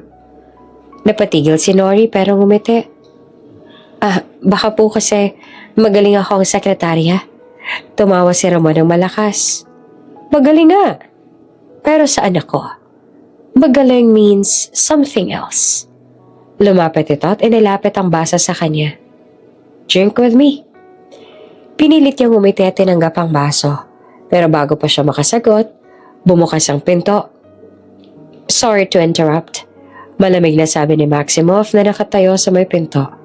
Nakatupi ang manggas, seryosong mukha. Nagtagpo ang mga mata nila ni Nori. Isang tinig na may halong gulat, galit, at hindi maipaliwanag na damdamin. Max, what are you doing here? Tanong na Ramon na bahagyang ines. Making sure you don't ruin another life. Sagot ni Maximoff. Tahimik, walang gumalaw. Si Nori hindi makatingin ng diretsyo. Si Ramon ay ngumisi lang. Oh, so this is how it is, sabi ni Ramon. My son protecting my secretary again. How poetic. Tumalikod si Maximoff, huminga ng malalim. Good night, Dad. Miss Santos. At bago siya tuluyang umalis, mahinang sabi ni Nori, halos hindi marinig. Salamat, Max. Pag-uwi ni Maximoff, muling bumalik ang katahimikan. Umupo siya sa sofa, pinikit ang mga mata. Pero sa bawat segundo, mukha ni Nori ang sumisingit. Hindi niya alam kung gusto niyang pigilan ito o tuluyang hayaan. Kasi sa ilalim ng lahat ng galit, sa likod ng lahat ng kasinungalingan, nandoon ang apoy na matagal niya nang tinatago. At ngayong gabing tahimik, sa gitna ng ulan at dilim, si Maximoff ay unti-unting napagtanto. Ang apoy na sinusubukan niyang patayin ay ang parehong apoy na nagsisimulang magbigay ng liwanag sa kanya. Madaling araw, tumunog ang cellphone ni Maximoff. Tuloy-tuloy, halos ayaw tumigil. Sir, may apartment ni Miss Nori na sunog. Hindi na siya nagtanong ay mabilis siyang tumayo. Nagsuot ng coat kahit nakapambahay pa at lumabas ang kondo. Habang nagmamaneho sa basang kalsada, ramdam niya ang kabog ng dibdib. Please be okay, dasal niya sa sarili. Sa loob ng ilang minuto, nakarating siya sa lugar. Usok, abo at sigawan ang pumungad sa kanya. Sa gilid ay nakita niya si Nori, basa sa ulan, nanginginig, nakaupo sa gilid ng ambulansya. Wala itong dala kundi ang cellphone na bahagyang nadungisan ng uling. Agad niya iyong nilapitan. Nori! Paglingon nito, naghalo sa mukha ang gulat at pagod. Maximoff! Hindi na siya naghintay ng paliwanag. Hinubad niya ang coat at isinaklob sa balikat ng babae. Halika, you're coming with me. Hindi na rin tumutaw si Nori. Tahimik lang siyang sumunod, parang robot na walang lakas. Pagdating sa condo ni Maximoff, pinatuloy niya ito sa loob. Mainit ang ilaw, malinis at amoy kape. Pero si Nori parang wala sa sarili. Umupo lang siya sa sofa, yakap ang tuhod. Tahimik si Maximoff ng ilang sandali. Tiningnan niya ang babae, ang basang buhok, ang mga kamay na nanginginig, ang mga mata na walang direksyon. Nasaktan ka ba? Tanong niya. Umiling ito ng mahina. Wala. Pero lahat ng gamit ko, mga dokumento ni Papa na wala. Napaigtad siya sa tinig nitong basag. Hindi niya alam kung ano ang dapat sabihin. Pwede mo namang palitan yan, sabi niya na halos mahina rin. Ngunit umiling si Nori. Hindi mo kasi alam kung anong halaga nun. Napayuko siya. Oo. Tama ito. Hindi niya alam. Pero gusto niyang intindihin. Tumayo siya, lumapit sa kwarto at may kinuha siya sa cabinet. Pagbalik niya, dala niya na ang isang maluwang na t-shirt. Magsuot ka nito. Utos niya sabay abot. Basang-basa ka na. Tumango lamang si Nori at dahan-dahan tumayo. Pumasok siya sa banyo. Nang marinig ni Maximoff ang pagbukas ng shower, napabuntong hininga siya. Lumapit siya sa bintana. Pinanood ang mga ilaw ng syudad. Pero ilang minuto lang, bumalik si Nori. Nakasuot ng t-shirt niya. At doon napako ang tingin niya. Halos hanggang tuhod lang ang laylayan. At dahil manipis ang tela, bakat ang hugis ng katawan nito. Agad siyang umiwas, pero huli na. Ramdam niyang kumislot ang hindi dapat kumislot. Salamat, mahinang sabi ni Nori habang pinupunasan ang buhok. May tuwalya ako roon. Sagot ni Maximoff na pilit na kalmado. At kumain ka na rin muna. Nagpa-deliver ako. Tahimik silang dalawa habang kumakain. Si Nori tinitingnan lang ang pagkain. Si Maximoff nagmamasid. May mga pagkakataong nagtagpo ang kanilang mga mata. Pero pareho silang umiiwas. Bukas, sabi ni Maximoff. Lista mo lahat ng sizes mo. Pabibilang kita ng mga damit, gamit, at kung ano mang kailangan mo. Napatingin si Nori. Hindi mo naman kailangan gawin yan. Ginagawa ko, hindi dahil kailangan, dahil gusto ko. Tahimik. At sa katahimikan, may kung anong hindi nila maipaliwanag na koneksyon. Makalipas ang ilang oras, nakatulog si Nori sa sofa. Hawak pa rin ito ang cellphone na puno ng abo. Tahimik siyang nilapitan ni Maximoff. Tinakpan ng kumot at saglit na pinanood. Sa ilalim ng ilaw ng lampshade, nakita niya ang mahinang paggalaw ng dibdib nito sa bawat paghinga. Ang mukha, payapa, pero may bakas ng pagod at sakit. Bakit ba kita pinapasok sa mundo ko? Bulong niya. Lumuhod siya at maingat na inayos ang buhok nito na dumidikit sa pisngi. Hindi ko alam, Nori. Mahina ang sabi niya. Ikaw ang apoy na gusto kong pigilan. Pero hindi ko kayang takbuhan. Sandali namang tumigil ang mundo. Ang tahimik na gabi, ang ulan sa labas, at ang malamig na hangin, lahat tila naging saksi sa kakaibang tensyong bumabalot sa pagitan nila. Tumayo siya at tumungo sa balcony. Mula roon, tanaw niya ang syudad na tila natutulog na sa liwanag. Kinuha niya ang cellphone, tinawagan ang assistant. Make sure to remove her name from the employees list from now on. Utos niya. Pero sir, just do it. Hindi siya dapat ma-involve sa lahat ng to. Pagbaba ng tawag, muling tumingin siya sa loob. Si Nori mahimbing nang natutulog. Ngunit kahit tulog, may bahid ng luha sa pisngi nito. Tila mga bakas ng laban na hindi pa tapos. Kinabukasan, pagising ni Nori, natagpuan niya ang mesa na puno ng mga bagong damit, sapatos, toiletries at sa ibabaw ay may maliit na sticky note. Use these. You're safe here. M. Ngumiti siya, bahagya. Pero kasabay na ngiting iyon, may kirot din. Safe? Bulong niya. O baka nakakulong lang ako sa isang apoy. At sa likod ng pintuan, nakikinig si Maximoff. Tahimik. Hindi niya alam kung tama ang ginagawa niya. Ang protektahan si Nori o ang itago ito sa apoy na siya mismo ang nagsimula. Sa gabing iyon, pareho silang hindi mapakali. Dahil kahit walang salita, alam nilang may apoy ng unti-unti nagdiliyab. Isang apoy na maaaring magpainit sa gabi o tuluyang sumunog sa kanila pareho. Ilang araw ang lumipas, mainit na umagang sumalubong kay Maximoff. Ang amoy ng pritong bacon at bagong lutong itlog ay kumalat sa buong kondo. Napapikit siya sandali. Pinakiramdaman ng kakaibang ginhawang iyon. Isang amoy na hindi niya naramdaman sa bahay nila mula nung pagkabata. Pagmulat niya ay naroon si Nori sa kusina.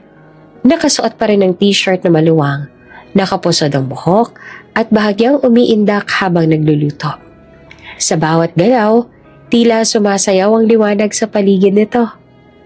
Walang make-up, walang saplot na mamahalin. Pero ang ganda niya, totoo. Napahinto si Maximoff sa pintuan ng kusina. Hindi siya makagalaw. Parang may humila sa kanya paharap. Dahan-dahan, habang pinagmabasta ng bawat kilos ni Nori. Ang pag-angat ng braso, ang pagkagat nito sa labi habang iniiwasan ng tumatalsik na mantika. Good morning. Mahina niyang bate. Nagulat naman si Nori at napalingon. Muntik na mabitawan ng kawali. Gising na po pala kayo, sir. Natatawa niyang sabi. Pilit na tinatago ang kaba. Pero halata ang pamumula ng pisngi. Lumapit si Maximoff, mabagal at parang hindi sinasadya. Hinawakan niyang likod ng upuan, tsaka yumuko ng bahagya. Halos sumayad na ang labi niya sa tenga ni Nori. Bacon, eggs, and coffee. Bulong niya. Naramdaman naman ni Nori ang init ng hininga nito. Saglit siyang napatigal sa paggalaw ng kawali. Yes, sir.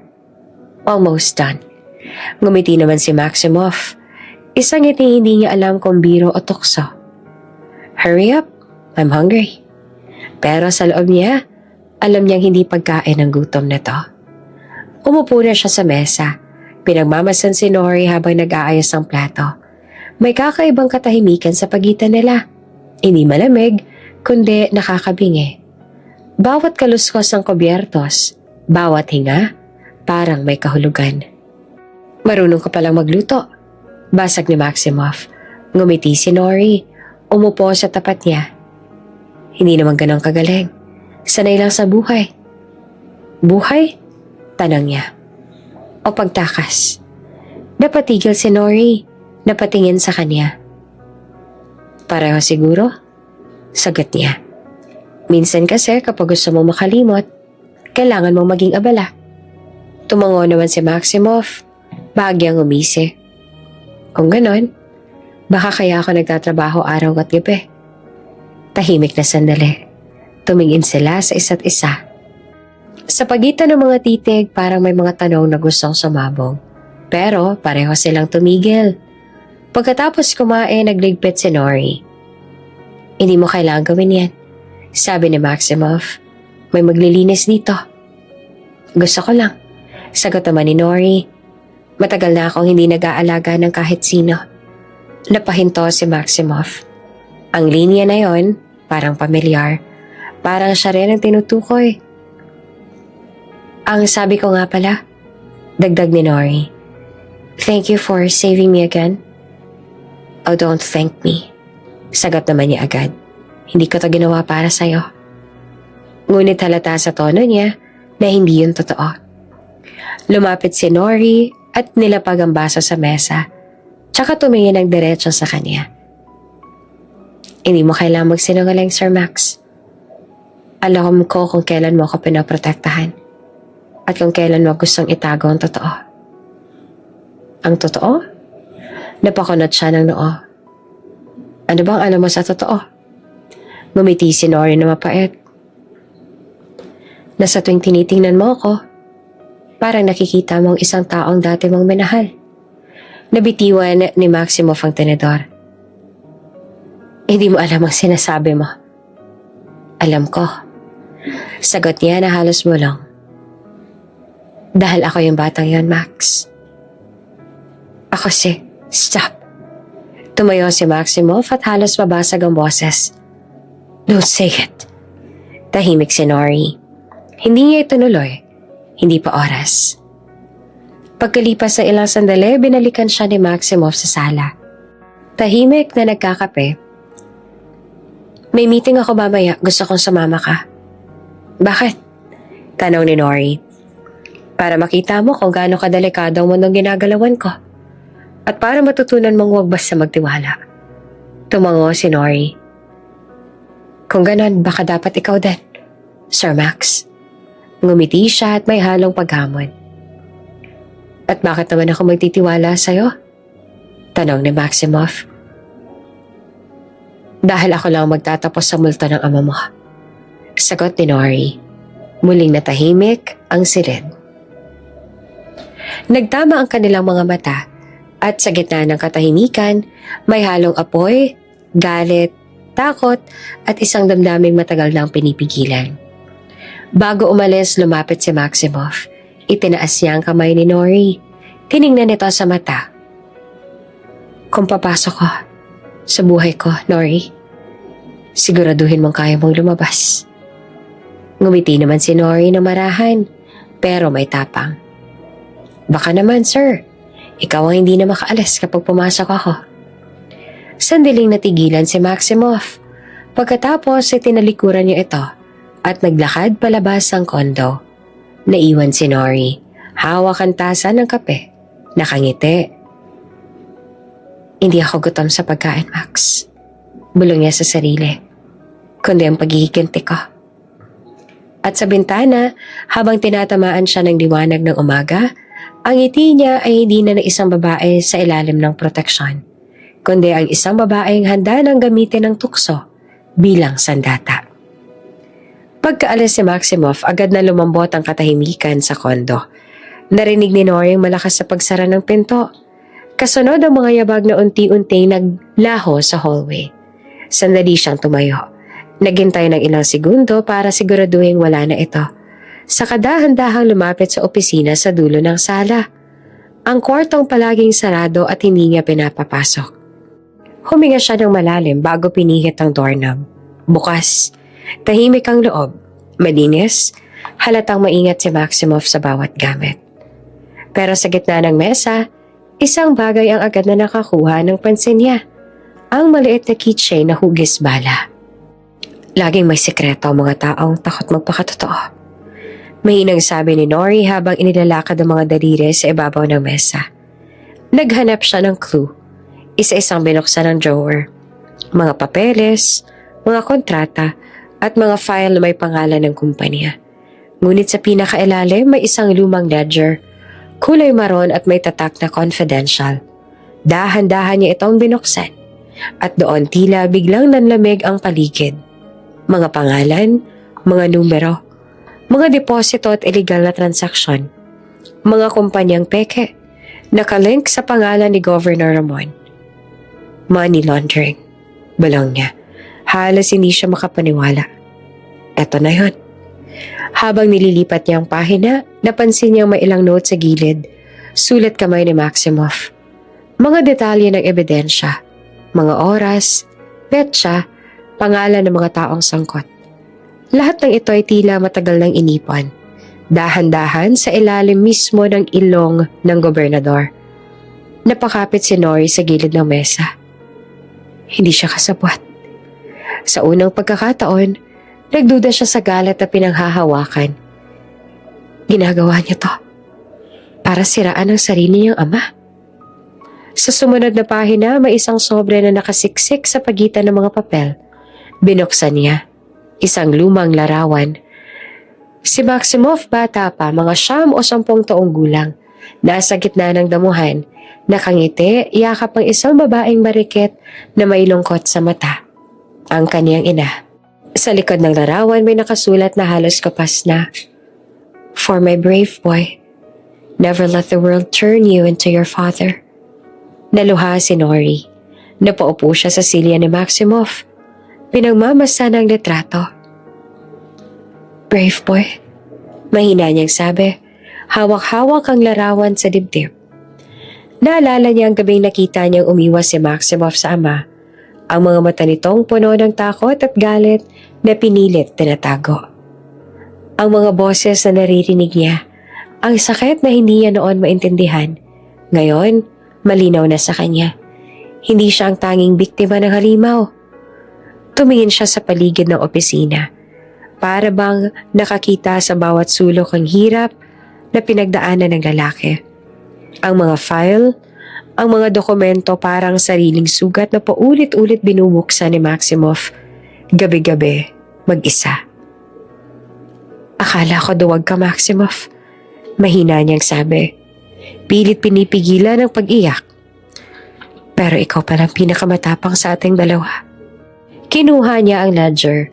Isinara ito at maraang inilagay pabalik sa drawer. Maingat para walang makapansin. Ngunit bago pa niya inilagay sa loob ang isang maliit na papel, isinulat niya, "Kung lumaban ka para sa katotohanan, hindi ka kailanman mag-isa." Pagkatapos ay tumayo siya. Tiningnan muli ang larawan bago ibinalik sa loob ng sobre. Pag-uwi ni Maximoff kinagabihan, nadatnan niyang bukas ang ilaw ng opisina. Naingat siyang pumasok na may kaba sa dibdib. Walang gulo, walang bakas ang sapilitang paghahalukay. Ngunit nang buksan niya ang drawer, napansin niya ang maliit na papel. Binasa niya iyon. "Kung lumalaban ka para sa katotohanan, hindi ka kailanman mag-isa." Tahimik niyang isinara ang drawer, pero baka sa kanyang mukha, ang pagkagulat at bahagyang ngiti. Tumingin siya sa bintana. Sa tanawing madilim, ngunit may sinag ng buwan. Sa unang pagkakataon, naramdaman niyang may isang tao nang nakaintindi sa kanya. Hindi bilang anak ng halimaw, kundi bilang taong matagal nang nagdurusa sa pagitan ng tama at mali. Sa kabilang dulo ng syudad, nakaupo si Nori sa maliit na cafe. Nagkakape habang tinitingnan ng cellphone. Sa screen nakasave ang larawan ni Maximoff at ng ina nito. Matagal mo nang nilalabanan to, hindi ba? Bulong niya. Ngayon, sabay na tayo. Habang pupunta siya sa cafe, may nadaanan siyang shop ng laptop at bumili siya para magamit sa kanyang plano. Binuksan niya ang laptop, inilabas niya ang mga kopya ng dokumentong nakuha niya. Pangalan ni Governor Ramon, mga kumpanya, mga offshore account, lahat nakaayos na. At sa itaas ng folder, isang bagong pamagat. Project Redemption. Ngumiti si Nori kahit puno ng luha ang mata. Para sa mga magulang nating parehong sinira ng kasalanan mong ama. Bulong niya. Ngayon, ang mga anak niyo naman ang babawi. At sa labas ng cafe, habang unti-unting bumubuhos ang ulan, ang patak nito ay parang mga basbas ng bagong digmaan. Isang laban ng katotohanan. At dalawang pusong sabay nagigising sa apoy ng paghihigante. Pagod na pagod si Maximoff pag-uwi. Basang-basa ang coat niya dahil sa ulan at halos sumasabay ang bawat patak sa bigat ng kanyang hininga. Tahimik ang buong unit, tanging ilaw mula sa lampshade ang nagbibigay liwanag sa loob. Pagpasok niya, natatan niya ang gising pa si Nori. Nakatayo sa gilid ng kusina. May hawak na tuwalya at isang tasa ng kape. Gabi na sir, dapat nagpapahinga ka na. Sabi niya na mahinahon pero halatang pag-aalala sa boses. Tininan lang siya ni Maximoff, walang imik. Napansin ni Nori ang maliit na hiwa sa kamay nito. Agad niya itong nilapitan. Nasugatan ka? Alika dito gagamitin. Ngunit hinila ni Maximoff ang kamay niya palayo. Wag na, hindi ako mahina. Hindi ko naman sinabing mahina ka. Sagot ni Nori na mahina ang tono. Minsan kasi kahit malakas napapagod din. Ang mga salitang yon ay parang pumatak na ulan sa katahimikan ng silid. Tumingin si Maximoff sa kanya at may kung anong kumirot sa dibdib niya. I prepared your bath, sabi ni Nori makalipas ang ilang sandali. Mainit na tubig, may lavender oil, pamparelax. Tumango lamang si Maximoff. You didn't have to. Gusto ko lang makatulong, sagot niya. Pagpasok nila sa banyo, malamlam ang ilaw. May mga kandilang nakasindi, kumikislap sa ibabaw ng tubig. Amoy lavender, amoy pahinga. Tumingin si Maximoff sa paligid. Parang hindi siya makapaniwalang may ganitong lambing sa tahanan niya. Hindi ko alam kung kailan huling may ganito. Bulong niya. Nasa gilid lang si Nori, inabot ang tuwalya. Kung gusto mong iwan ko, stay, sabi ni Maximoff na halos hindi narinig. Habang nilalagay ni Nori ang mga basang damit sa basket, naramdaman niyang nakatingin ito sa kanya. Mabigat, matalim, pero hindi galit. Parang hinahanap ang dahilan kung bakit siya naroon. Why are you doing this? Tanong ni Maximoff. Dahil gusto ko makita kang payapa. Tugon ni Nori, halos pabulong. Kahit isang gabi lang. Sandaling katahimikan. Ang tunog lang ng tubig at paghinga nila ang maririnig. Nang lumapit si Nori sa jacuzzi para ayusin ang towel ay nadala siya. Agad siyang sinalo ni Maximoff bago mahulog. Nagtagpo ang mga mata nila. Malapit, halos magdikit ang labi. Ramdam ni Nori ang init ng balat nito kahit malamig ang paligid. Be careful, sabi ni Maximoff pero hindi siya binitiwan agad. Pasensya na, sagot naman ni Nori na mahina, halos walang boses. Ang mga kamay ni Maximoff ay nasa bewang niya at parang ayaw kumilos. Sandali lang iyon, pero sapat na para bumilis ang tibok ng puso nilang dalawa. You should go, sabi ni Maximoff at pilit na nilalabanan ang sarili. Ngunit hindi siya umalis. Sabihin mo umalis ako at panindigan mo. Tugon ni Nori at tinitigan siya ng diretsyo. Tahimik. Ang mga mata ni Maximoff ay puno ng halong galit, pagod at pagnanasa. Pero sa isang iglap, hinila niya ito papasok sa tubig. Basang-basa si Nori. Dumikit sa kanyang manipis sa tela. Ang malamig na tubig ay naging mainit sa pagitan nila. "This is wrong," bulong ni Maximoff at nanginginig ang boses. "Then let's be wrong," sagot naman ni Nori. "Just this once." At tuluyan silang bumigay. Ang halik ay marahan sa simula.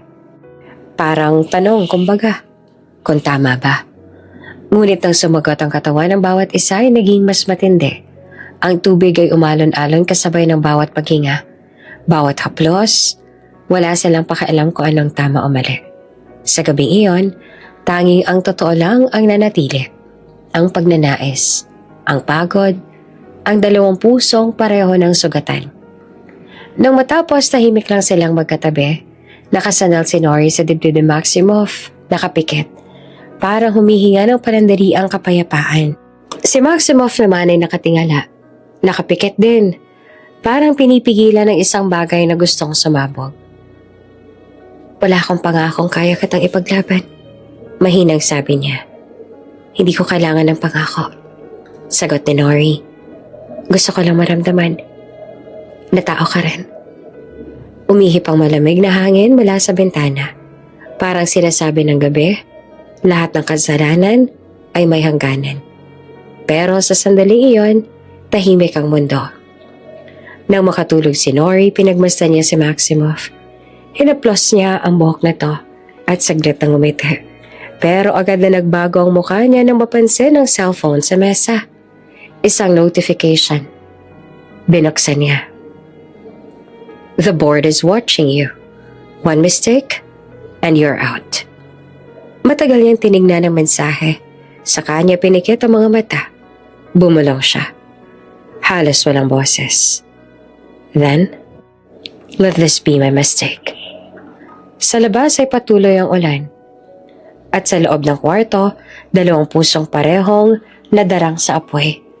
Kahit nasa tubig. Tahimik ang umagang iyon sa opisina ni Maximoff. Sa labas, abala ang mga empleyado pero sa loob ng salamin niyang silid, may kakaibang bigat sa hangin. Si Nori, nakatayo sa harap ng mesa, hawak ang ilang folder ng report. "Sir, eto na po yung mga..." Ngunit hindi niya natapos ang sasabihin. "Magbihis ka."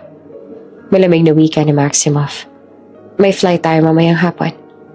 Napakunot noo si Nori. "Flight? Saan tayo pupunta?" "Davao." "Bakit?" "Hindi mo kailangang magtanong, basta sumama ka." Hindi naman sumagot si Nori. Alam niyang may dahilan, pero kilala niya si Maximoff. Kapag ganito ang tono nito, hindi mo siya pwedeng kontrahin. Pagdating nila sa airport lounge, binigyan siya ni Maximoff ng isang brown folder. "Pirmahan mo to," sabi nito habang nakatingin sa labas ng bintana. "Bakit?" tanong niya na nagtataka. "Pipirmahan mo, iiwan kita rito." Binuksan ni Nori ang folder at nanlaki ang mga mata niya. Marriage certificate. Maximoff, ano to? Halos pabulong pero may halong galit. "Kasunduan." "Anong kasunduan?" "Basta magtiwala ka lang." Sagot niya na mababa ang boses. "Nasa Davao ang ebidensya ng hinahanap mo. Pero kailangan natin magkunwaring mag-asawa para makapasok." Natigilan si Nori. "Mag-asawa?" "May mga taong hindi papayag na makapasok tayo roon kung hindi tayo pamilya. At kung ako lang pupunta, delikado." Sandaling tumahimik si Nori. Tinitigan niya si Maximoff at ang lalaking minsan niyang sinisi. At ngayon ay siya rin nagbubukas ng daan patungo sa katotohanan. "Bakit ako?" mahinang tanong niya. "Dahil ikaw lang may pinagkakatiwalaan kung may lakas ng loob. At tayong dalawa lang may kailangan ito." Sagot nito. Hindi ba dahil gusto mo lang akong kontrolin?" Ngumiti si Maximoff pero malamig. "Kung gusto kitang kontrolin, matagal ko nang ginawa." Sa loob ng kotse papunta sa terminal, hindi pa rin makapaniwala si Nori. Ginagamit mo lang ba talaga ako, Maximoff? Tanong niya habang nakatingin sa bintana. Ginagamit mo din ako. Sagot nito. Walang pagkaatubali. Pareho lang tayo. Pareho? Hindi kita ginagamit. Totoo ba yan? Hindi mo ba ako ginagamit para makalapit ka sa ama ko? Hindi agad nakasagot si Nori. Tama naman ito. Pero mas masakit marinig mula sa kanya mismo. Kung pareho tayong marumi. Mahina niyang sabi. Sana pareho rin tayong handang masunog. Hindi. Tugon ni Maximoff. Ako marumi para may mabuhay. Ikaw marumi para may mamatay. Napatigil naman si Nori. Tiningnan niya ang lalaki. Malamig, diretso pero may bakas ng sugat sa mga mata. Hindi mo alam ang totoo. Mahina niyang sabi. Hindi rin ikaw. Sagot ni Maximoff. Kaya pupunta tayo sa Davao. Pagdating sa VIP lounge, inabot ulit ni Maximoff ang folder. Tapusin na natin to. Huminga ng malalim si Nori. Hindi ako papayag na basta-basta. Wala ka ng oras para magduda. Tugon niya. Kaya kung gusto mong mabuhay, pumirma ka. Sa pagitan ng mga salita nila, ramdam ang tensyon. Parang dalawang sundalong parehong takot magtiwala, pero kailangan. Dahan-dahan, kinuha ni Nori ang ballpen. Ang bawat letra ng kanyang pirma ay parang hukay ng sariling kapalaran. Pagkatapos niyang pirmahan, marahan niyang ibinalik ang folder. Tapos na. Sabi niya na malamig ang tinig. Tandaan mo, sagot ni Maximoff. Hindi to tungkol sa pag-ibig. Hindi rin tungkol sa utang na loob. Balik ni Nori. Tungkol to sa paghihigante. Sa loob ng eroplano, magkatabi sila nakaupo sa business class. Tahimik. Tanging ugong ng makina ang maririnig. Si Nori nakatingin sa labas, sa mga ulap na dumaraan. Hindi ko alam kung saan mo ako dinadala. Bulong niya. Sa katotohanan, sagot ni Maximoff. At sa panganib, napahinga siya ng malalim. Katotohanan ba o kamatayan? Pareho? Malamig na sabi niya. Pero doon mo makikita kung sino talaga ako. Nilingon siya ni Nori. Sa unang pagkakataon, nakita niya sa mata ni Maximoff hindi lang galit o lamig, kundi takot. Matatakot ka rin pala, bulong niya. Hanggat may mahal ka, nakakatakot. Sagot ito. May mahal ka ba? Ngumiti siya, pero hindi sumagot. Habang umaangat ang eroplano, dahan-dahang pumikit si Nori. Sa isip niya ay bumalik ang mga alaala. Ang sigaw ng barel, ang dugo sa sahig, at ang batang si Maximoff na humila sa kanya papalayo. Hindi niya alam kung sa paglipad na iyon ay patungo siya sa langit ng katotohanan o sa impyerno ng mga lihim. Tiningnan niya ang kamay niya, may suot ng singsing, peking kasal, ngunit tunay na panganib. At sa tabi niya ay si Maximoff, tahimik pero tila may binabalak. Binulong ni Nori sa sarili na halos hindi marinig. Hindi ko alam kung dapat bakit ang katakutan o pagkatiwalaan. Tumingin si Maximoff ng diretso sa kanya. Depende, sabi niya. Kung hanggang saan mo kaya magsinungaling. At sa labas ng bintana, ang mga ulap ay kumikislap sa liwanag ng araw.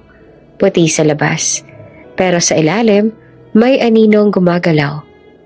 Isang paalala na kahit gaanong kataas ang lipad nila, ang kasalanan ay laging naghihintay sa lupa. Pagdating nila sa rest house sa Davao, sinalubong si Nori ng kakaibang tanawin. Malawak na hardin ng rosas, mga ilaw na kumikislap sa paligid. At musika ng violin na bumabalot sa hangin. Sa gitna ng hapag, naroon si Maximoff, nakasuot ng puting long sleeve, nakangiti ng bahagya. Hawak ang isang baso ng alak. Welcome to my escape, sabi niya habang binubuhos ang alak sa baso ni Nori. Kalimutan muna natin ang lahat. Ngayon, tayong dalawa lang. Tahimik silang kumain, ngunit bawat galaw, Bawat titig ay puno ng hindi nasasabi. Paminsan-minsan nagtatama ang kanilang mga mata. Si Maximoff malamig ang anyo pero nag-aapoy sa loob.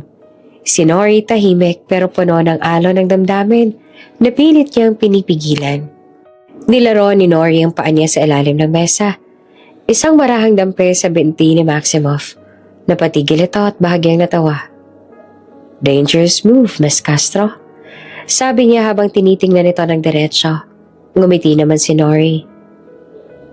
"I thought you were supposed to forget everything tonight." Tumayo si Maximoff at lumapit na marahang binurang patak ng alak sa labi ni Nori gamit ang hinalaki. "Everybody leave us," utos niya sa mga tauhan. Hindi inalis ang tingin sa babae. Tahimik sila nagsialisan. Naiwan silang dalawa sa gitna ng katahimikan ng gabi. Tanging tunog ng violin ang bumabalot sa paligid. "Bakit mo ginagawa to?" tanong ni Nori na halos papulong. "Because I can," sagot niya na mababa ang boses. "Because I need to forget who I am. At ikaw lang nakakalimot sa akin." Sandali siyang tumayo.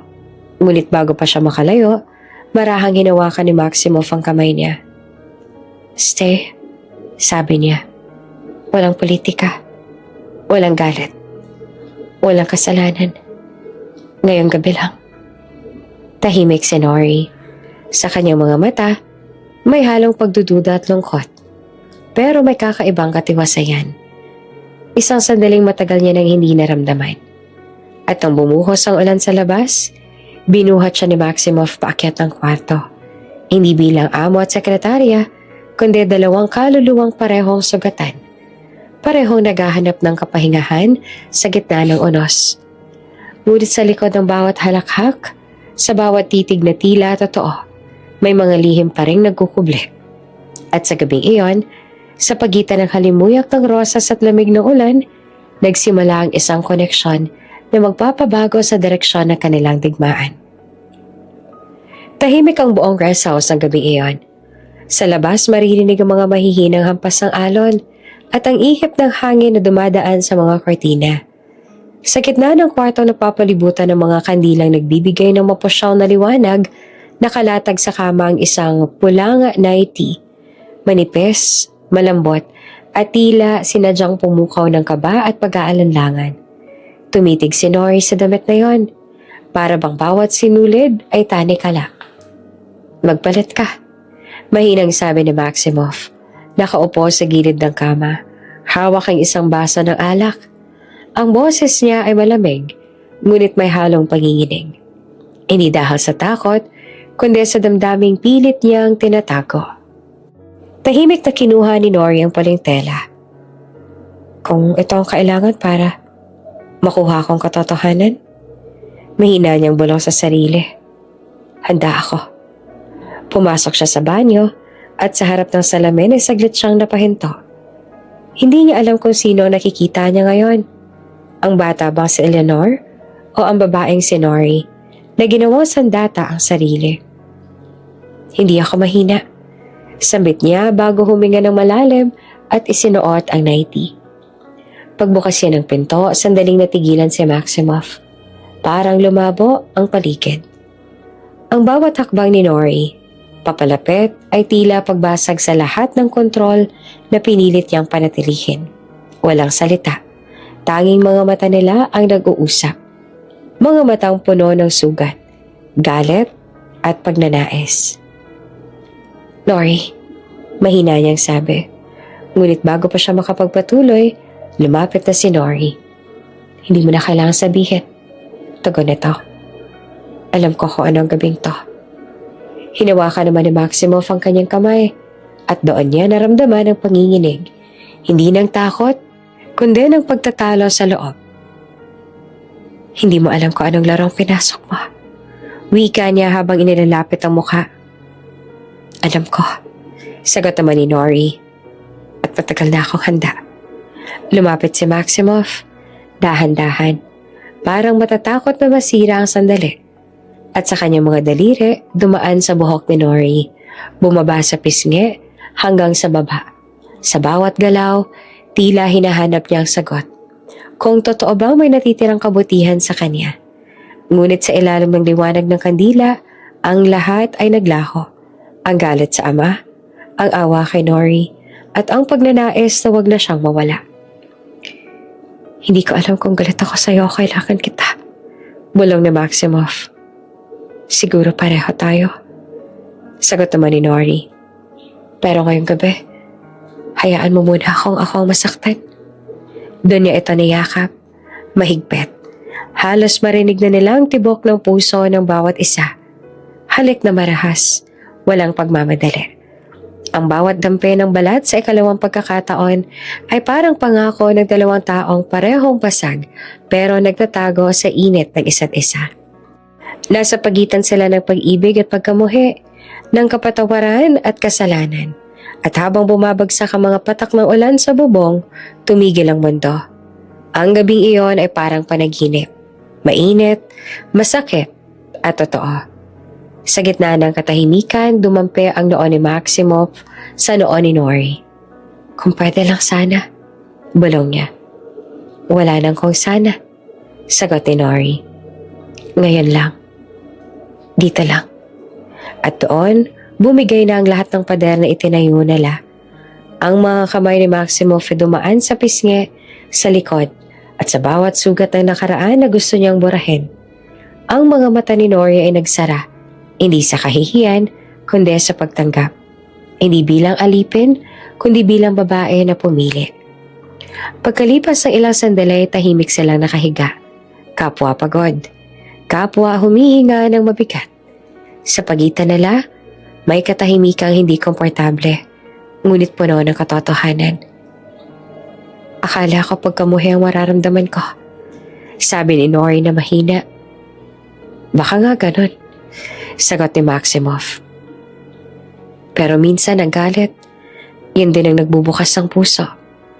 Tumagilid si Nori, tinitigan ng lalaking dati niyang tinuring na anak ng halimaw.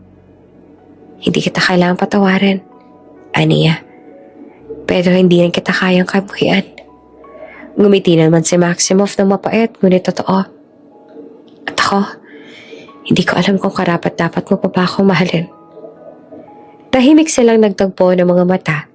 Sa labas ay tumigil ang mga ulan. At sa gabing iyon, ang init ng kanilang damdamin ay hindi na paghihigante, kundi pagbitaw sa lahat ng galit na kumukulong sa kanila ng 22 taon. Bago siya makatulog, bumulong si Nori. Kung ito ang simula ng katapusan, handa na ako. At si Maximoff habang nakayakap sa kanya ay tumingin sa kisame.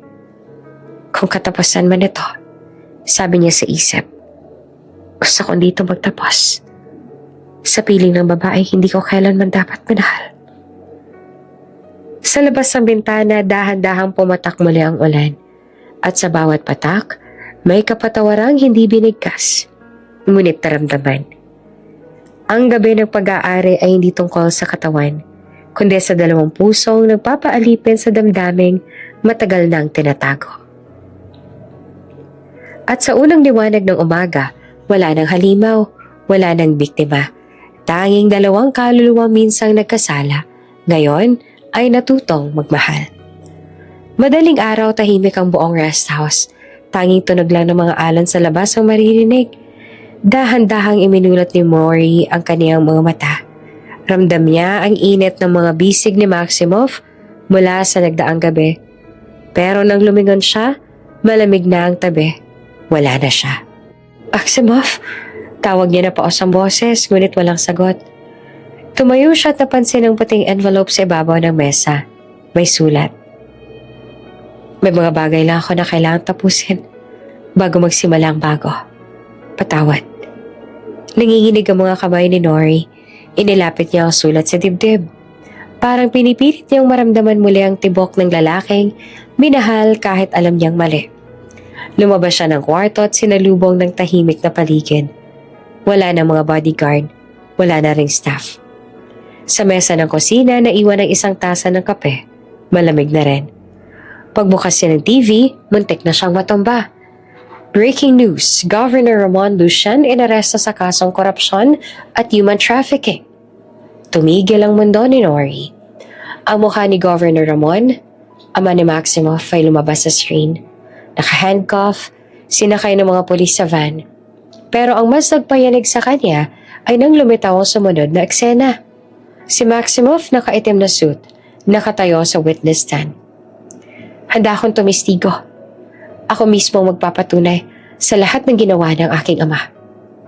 Napaupo si Nori sa sahig. Hawak ang tiyan. Diyos ko.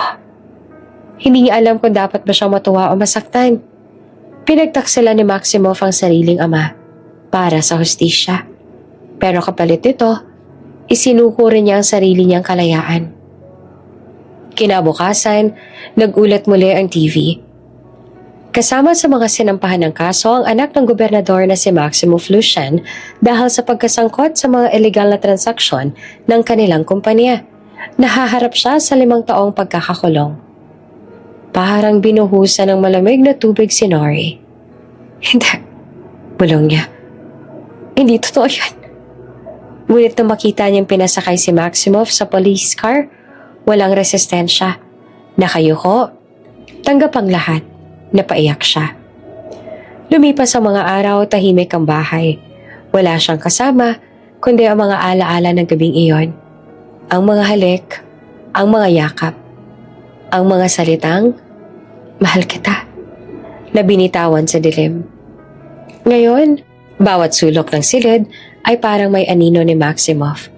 Bawat dampi ng hangin, parang yakap niya. Pero hindi niya pwedeng hayaan ang sarili na malugbok. Kailangan niyang mabuhay. Kailangan niyang ituloy ang laban. Pumunta siya sa syudad. Nakita niya sa labas ng korte si Governor Ramon. Nilalabas ang mga pulis. Galit ang mga tao. May mga nagsisigaw. May mga nagtatapon ng papel. Nakatayo naman si Nori sa malayo. Nagtatago sa mga tao. At doon niya nakita si Maximoff. Nakaposas ang kamay, pero diretso ang tingin. Sandali nilang nagtagpo ang mga mata. Walang salita, walang ngiti. Pero sapat na iyon para iparating ang lahat. Pag-amin, pagpapaalam. Pagmamahal na hindi kailangang ipaliwanag. Lumipas ang ilang buwan, sa kulungan tumanggap si Maximoff ng sulat mula kay Nori. Hindi kita ka namumuhian. Ang ginawa mo ay tama. Ang hustisya minsan ay masakit, pero kailangan. Kung sakaling may araw na mapalaya ka na, alam mo may isang tao maghihintay. Hindi lang bilang kaaway, hindi bilang alipin ng nakaraan, kundi bilang babaeng marunong magmahal ng totoo. Hinigpitan ni Maximoff ang hawak sa sulat. Napatingala siya sa kisame ng kulungan. Ngumiti siya, mapait, pero may pag-asa. Samantala si Nori naman ay nagsimula ng ayusin muli ang buhay. Lumipat siya sa maliit na bahay malapit sa tabing dagat. Dito siya nagtrabaho bilang volunteer sa mga batang inabandona ng gobyerno. Mga biktima ng korupsyon katulad ng mga proyekto ng pamilya Lucian noon. Tuwing gabi pinapanood niya ang buwan. Doon niya kinakausap si Maximoff. Baka ngayon nasa loob ka pa rin, pero gusto ko malaman mong pinatawad na kita. Isang gabi habang nakaupo siya sa buhanginan, naramdaman niya ang kakaibang sakit sa tiyan. Agad siyang dinala sa ospital ng kapitbahay. Ilang oras lang narinig niya ng umiyak ang sanggol. Congratulations, ma'am, sabi ng nurse. Baby boy po. Naluha si Nori. Inilapit sa kanya ang sanggol at doon niya napansin ang mga mata nito ay kaparehong-kapareho ng kay Maximoff. Ang pangalan mo? Mahinang bulong niya. Ellie. Elias Maximoff. Para kahit wala ang tatay mo, dala mo ang liwanag na iniwan niya. Lumipas ang mga taon, sa bawat tawa ni Ellie, naaalala niya si Maximoff. Sa bawat lakad niya sa dalampasigan, naririnig niya ang bulong ng hangin. Parang boses ng ama na nagsasabing, "Salamat anak. Pinili mong magpatawad." Hindi naging madali ang lahat, pero natutunan ni Nori ang katotohanan na ang hustisya minsan hindi nasusukat sa tagal ng hatol o sa bigat ng parusa, kundi sa kakayahang baguhin ng puso ang sarili nitong sugat. At habang hawak niya ang anak na lay, bumulong siya. Hindi man tayo magkasama, Max. Pero dala ko ang isang pag-ibig na totoo. Yung kahit wasak, kaya pa rin bumangon. 5 taon ang lumipas. Sa labas ng kulungan, umaga, ang araw ay sumisilip sa pagitan ng ulap habang bumubukas ang bakal na gate. Lumabas si Maximus Lucian.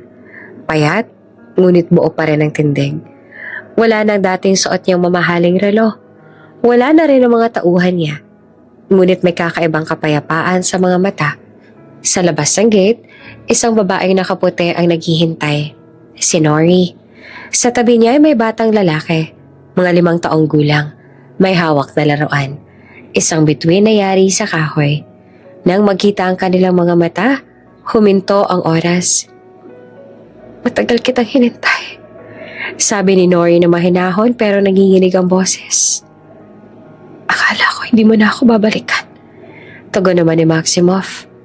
Kinuha ni Nori ang kamay ng bata. Ellie anak, siya ang papa mo. Napatingin ang bata.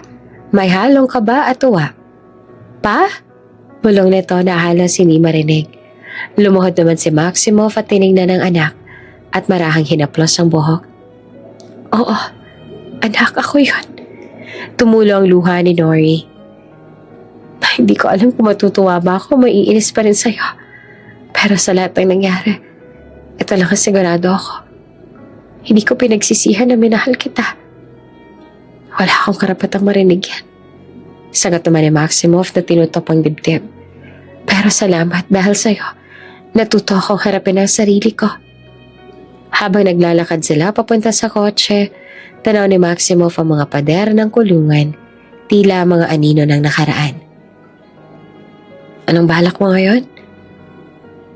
Wala pa akong tiyak, pero gusto ko magsimula ulit. Hindi na bilang Lucian, kundi bilang isang tao. Ngumiti si Nori. Tamang-tama, may tutulungan ka. Pagdating nila sa probinsya sa labas ng syudad, pumasok sila sa isang lumang lupain. Ang dating pag-aari ng mga Mariano. Ngunit ngayon, ibang tanawin na ang bumungad. Isang malawak na bakuran na puno ng mga batang naglalaro. May mga karato lang nakasulat, Baghari ni Clarissa Orphanage. Baghari ni Clarissa? Ulit ni Maximoff. Bahagyang napaawang ang labi. Pangalan ng mama mo? Sagot ni Nori. Gusto kong ipaalala na kahit galing tayo sa dilim, pwedeng magiliwanag ang dulo. Pumasok sila sa loob. Mga batang ulila, nagtatawanan. Ang ilan lumapit kay Nori at yumakap. Siya si Tita Nori, sigaw ng isa. Siya yung nagbibigay ng mga libro. Ngumiti naman si Maximoff at tinignan ng paligid. Ang ganda. Hindi ko inakalang magagawa mo to. Hindi ko rin akalaing babaguhin mo ang ama mo noon. Sagot ni Nori. Hindi ko siya binago. Siya mismo sumira sa sarili niya. Ako lang nagtulak sa katotohanan. Tahimik silang dalawa habang pinapanood ang mga bata. Si Ellie naman nakikipaglaro na sa iba. Hawak pa rin ang laruan niyang bituin. Alam mo, sabi ni Nori, ginawa ko to para sa mga batang katulad ni Ellie. Yung mga anak ng mga taong nilamon ng kapangyarihan. Tama ka, sabi ni Maximoff. Ang tunay na hustisya hindi sa kulungan natatapos. Lumipas ang ilang oras.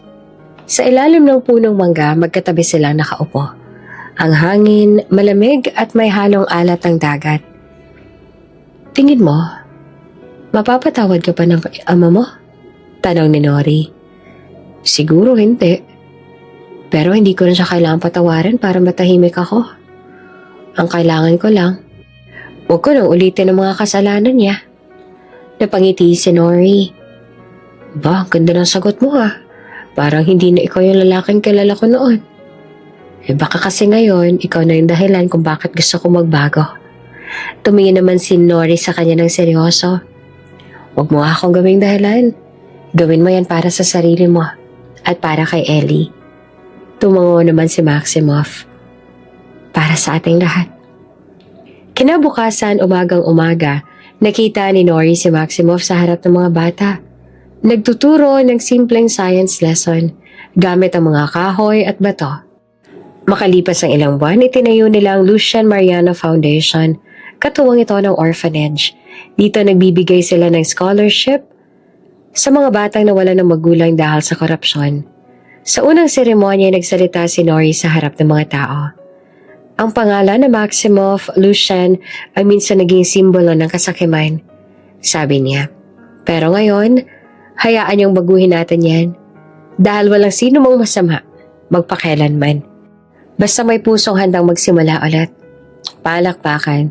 Tumayo si Maximoff sa tabi ni Nori. Sabay nagkiyakapan silang tatlo ni Elia. At sa sandaling iyon, tila nabura na ang lahat ng sugat ng nakaraan. Hapon na nang umupo si Maximoff sa harap ng bagong gusali ng orphanage. Sa hangin, naririnig niya ang tawa ni Ellie at ang boses ni Nori na nagtuturo ng aralin. Mama, bulong niya, nakatingala sa langit. Ma, sana nakikita mo to. Sa alalim ng liwanag ng dapit hapon, may bulong sa hangin na tila sagot mula sa di kita. Anak, ang tunay na hustisya hindi sa paghihigante, kundi pagbangon ng mga sinugatan. Ngumiti naman si Maximoff, tumingin din sa langit, sabay pikit. Ang araw ay lumulubog, ngunit sa puso nila, isang bagong umaga ang nagsisimula.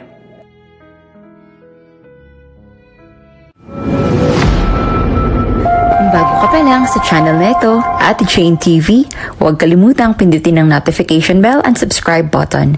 Sana po hindi naman malaking abala sa inyo ang pagpindot ng subscribe button dahil ang kapalit po nito ay ang pagsuporta para makapag-produce ng mga libreng stories sa mga channels ni Ate Jane. Maraming salamat!